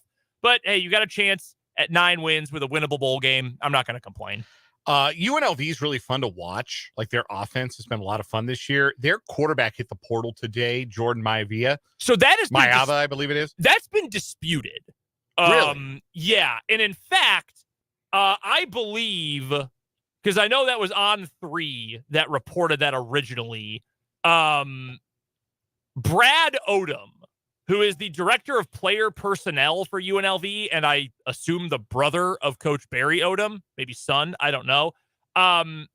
He posted a picture 2 hours ago of Maava with head coach Barry Odom, or with one of the Odoms anyway, wearing UNLV stuff. And there was another Vegas-based reporter who said that report was not true. So I think he is actually going to be around for the bowl game, if I had to guess, which is a big, big help for them.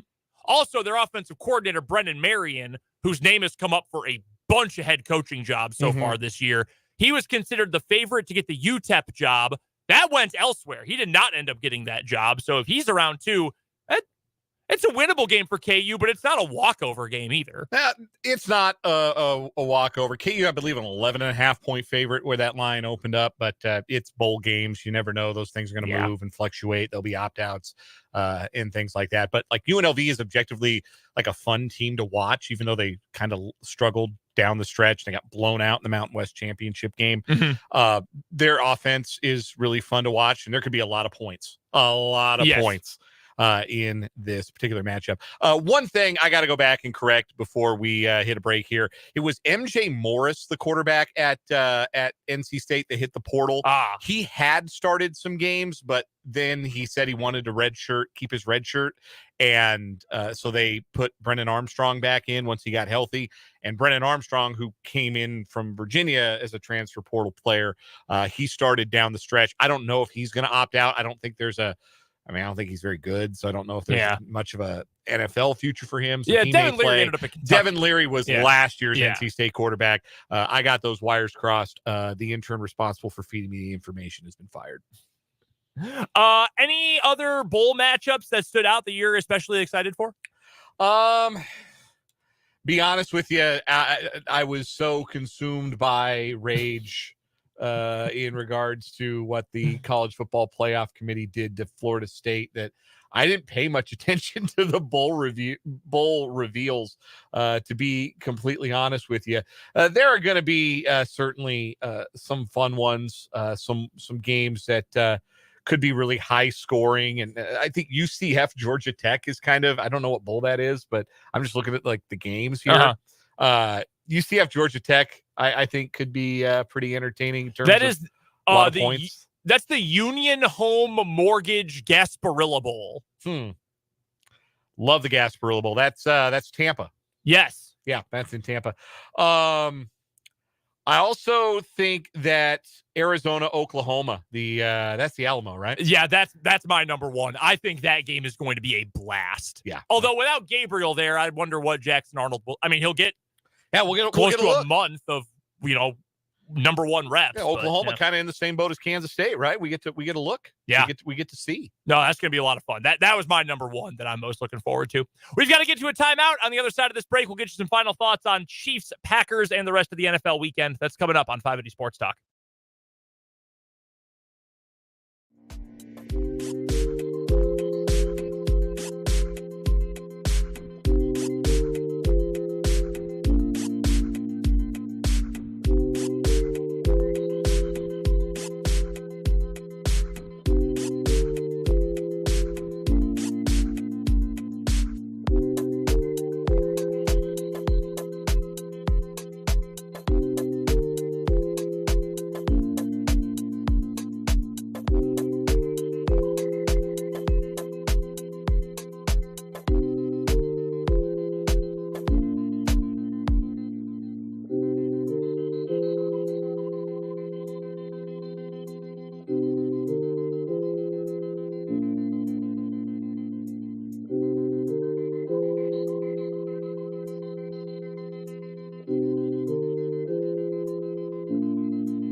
Before we get to our last thoughts on the Chiefs-Packers game from last night, did anything surprise you in the NFL weekend? I know it wasn't the greatest slate of games overall, There were a few that I thought were pretty fun. That Titans-Colts game was on crack. I mean, that game was bananas. I think football, or whatever Football Outsiders is these days, said it was one of the worst special teams performances in the history of DVOA. I believe Titans it. Special teams.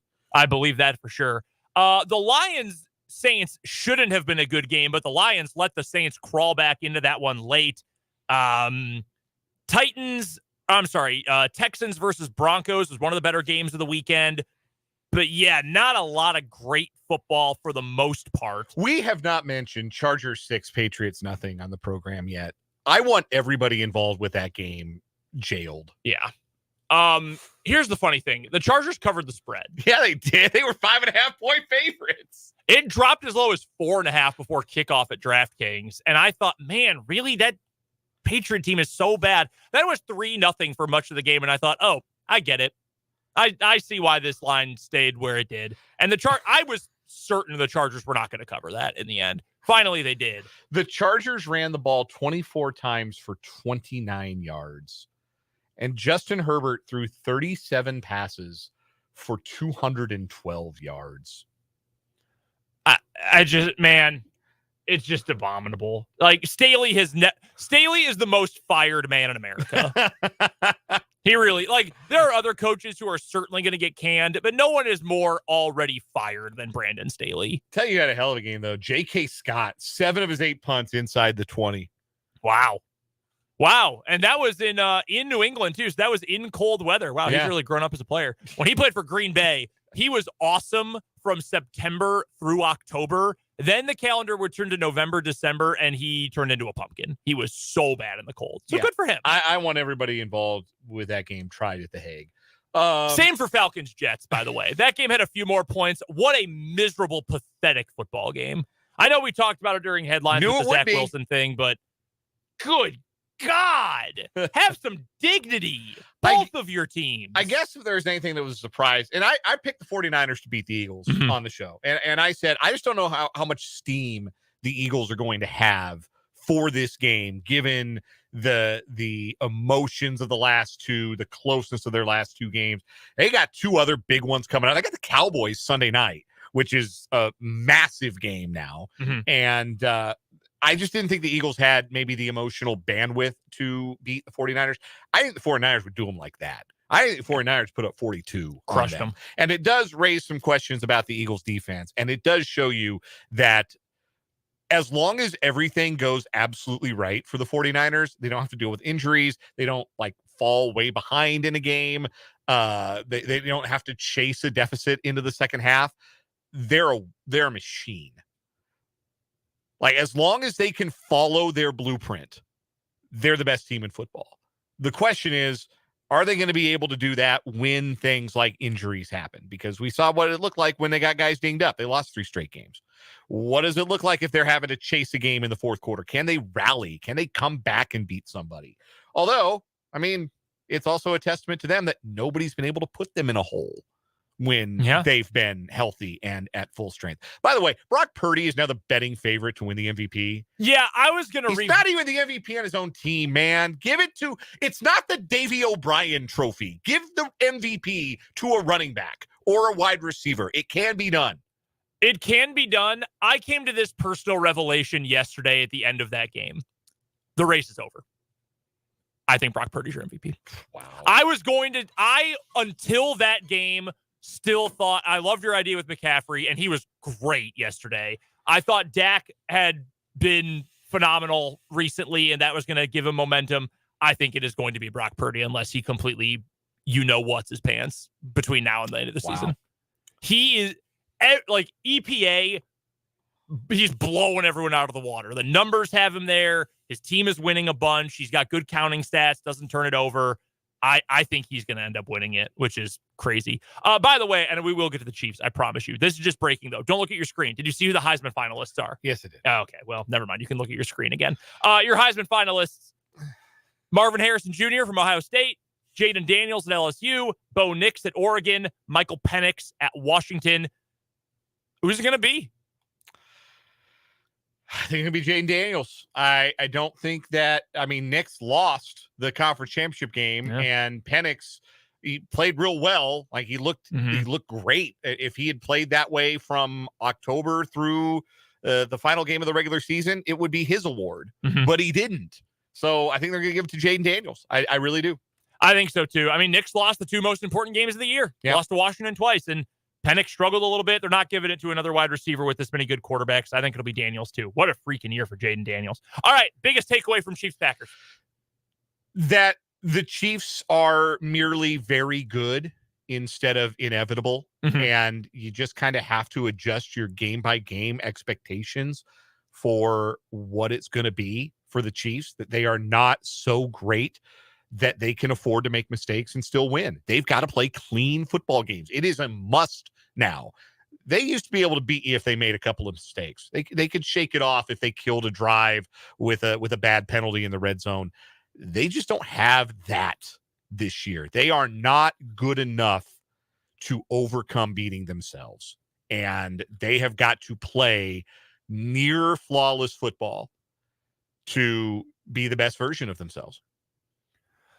I feel like the Chiefs are just lacking a flexibility that they need to have with this roster as constructed offensively. They don't have those guys who are just going to win catching the ball right now. They don't. And I don't think, the interior of their line is really good. I don't think they just have anything right now that is so dominant that you can just steer right into it and ride that all the way. You've got to be flexible enough to mix up who is going to be on the field. Use the tight ends a little bit more often. You use multi-running back sets, 2 tight end sets, whatever. You got to be willing to mix it up. You've got to be willing to be more flexible with that. Got to be willing to run the ball more. And I know we keep hammering that. I know it is such an old school way of thinking, but we saw how effective it was last night. Isaiah Pacheco had over 6 yards a carry.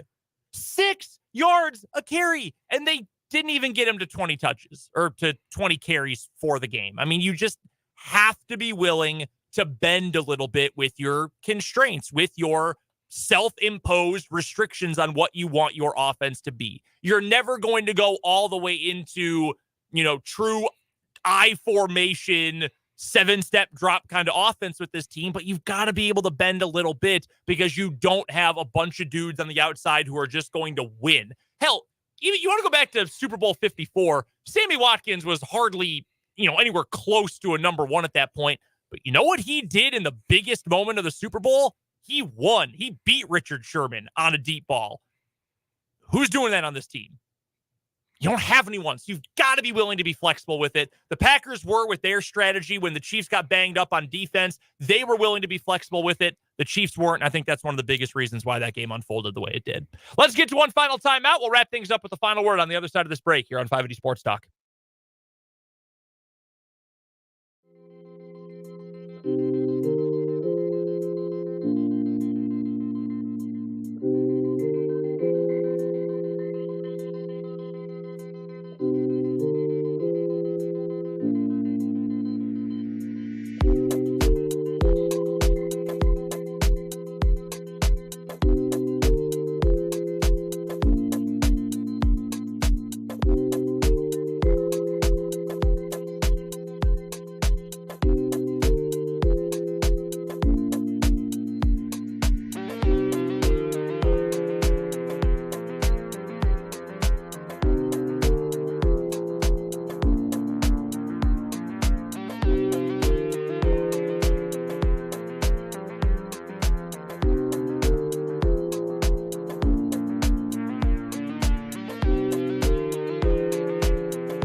All right, Dan, let's wrap up 580 Sports Talk. It's final word time. Shame on the college football playoff selection committee for leaving out Florida State. If you are a college football fan, remember this. You are not obligated to care about the college football playoff because there's nothing to do with who is the best team in the country. It is a made-for-TV exhibition in which 4 teams are selected, not based on merit, but based on who the committee thinks will make the best TV product. You don't have to care about it. You don't have to care who wins. It doesn't crown a true national champion any more than the AP or the coaches poll used to. Final word for me is that I still believe the ceiling for the Kansas City Chiefs is champions again. I know a lot of Chiefs fans are out on that, and last night stings for sure. I do think that is still the ceiling for this team, but I think we are also at a point where the percentage chance of reaching that ceiling is getting a little bit lower. And if the Chiefs aren't willing to bend at least a little bit in their structure, in what they want their offense to be, you're going to run into more games where you got to rely on the Sky Moores and the Marquez Valdez-Scantlings, and we've seen more than enough now. Those guys just aren't good enough to get it done in those spots. And also, I try not to gloat all show, but I'm pretty freaking happy the Packers won last night, all things considered. We're off until tomorrow, back at 2 o'clock. We'll have a full show coming your way. For Jake LeBon, for Dan Lucero, I'm Brendan Brzezinski. Check out the YouTube, check out the podcast, and we'll check you out tomorrow on 580 Sports Talk.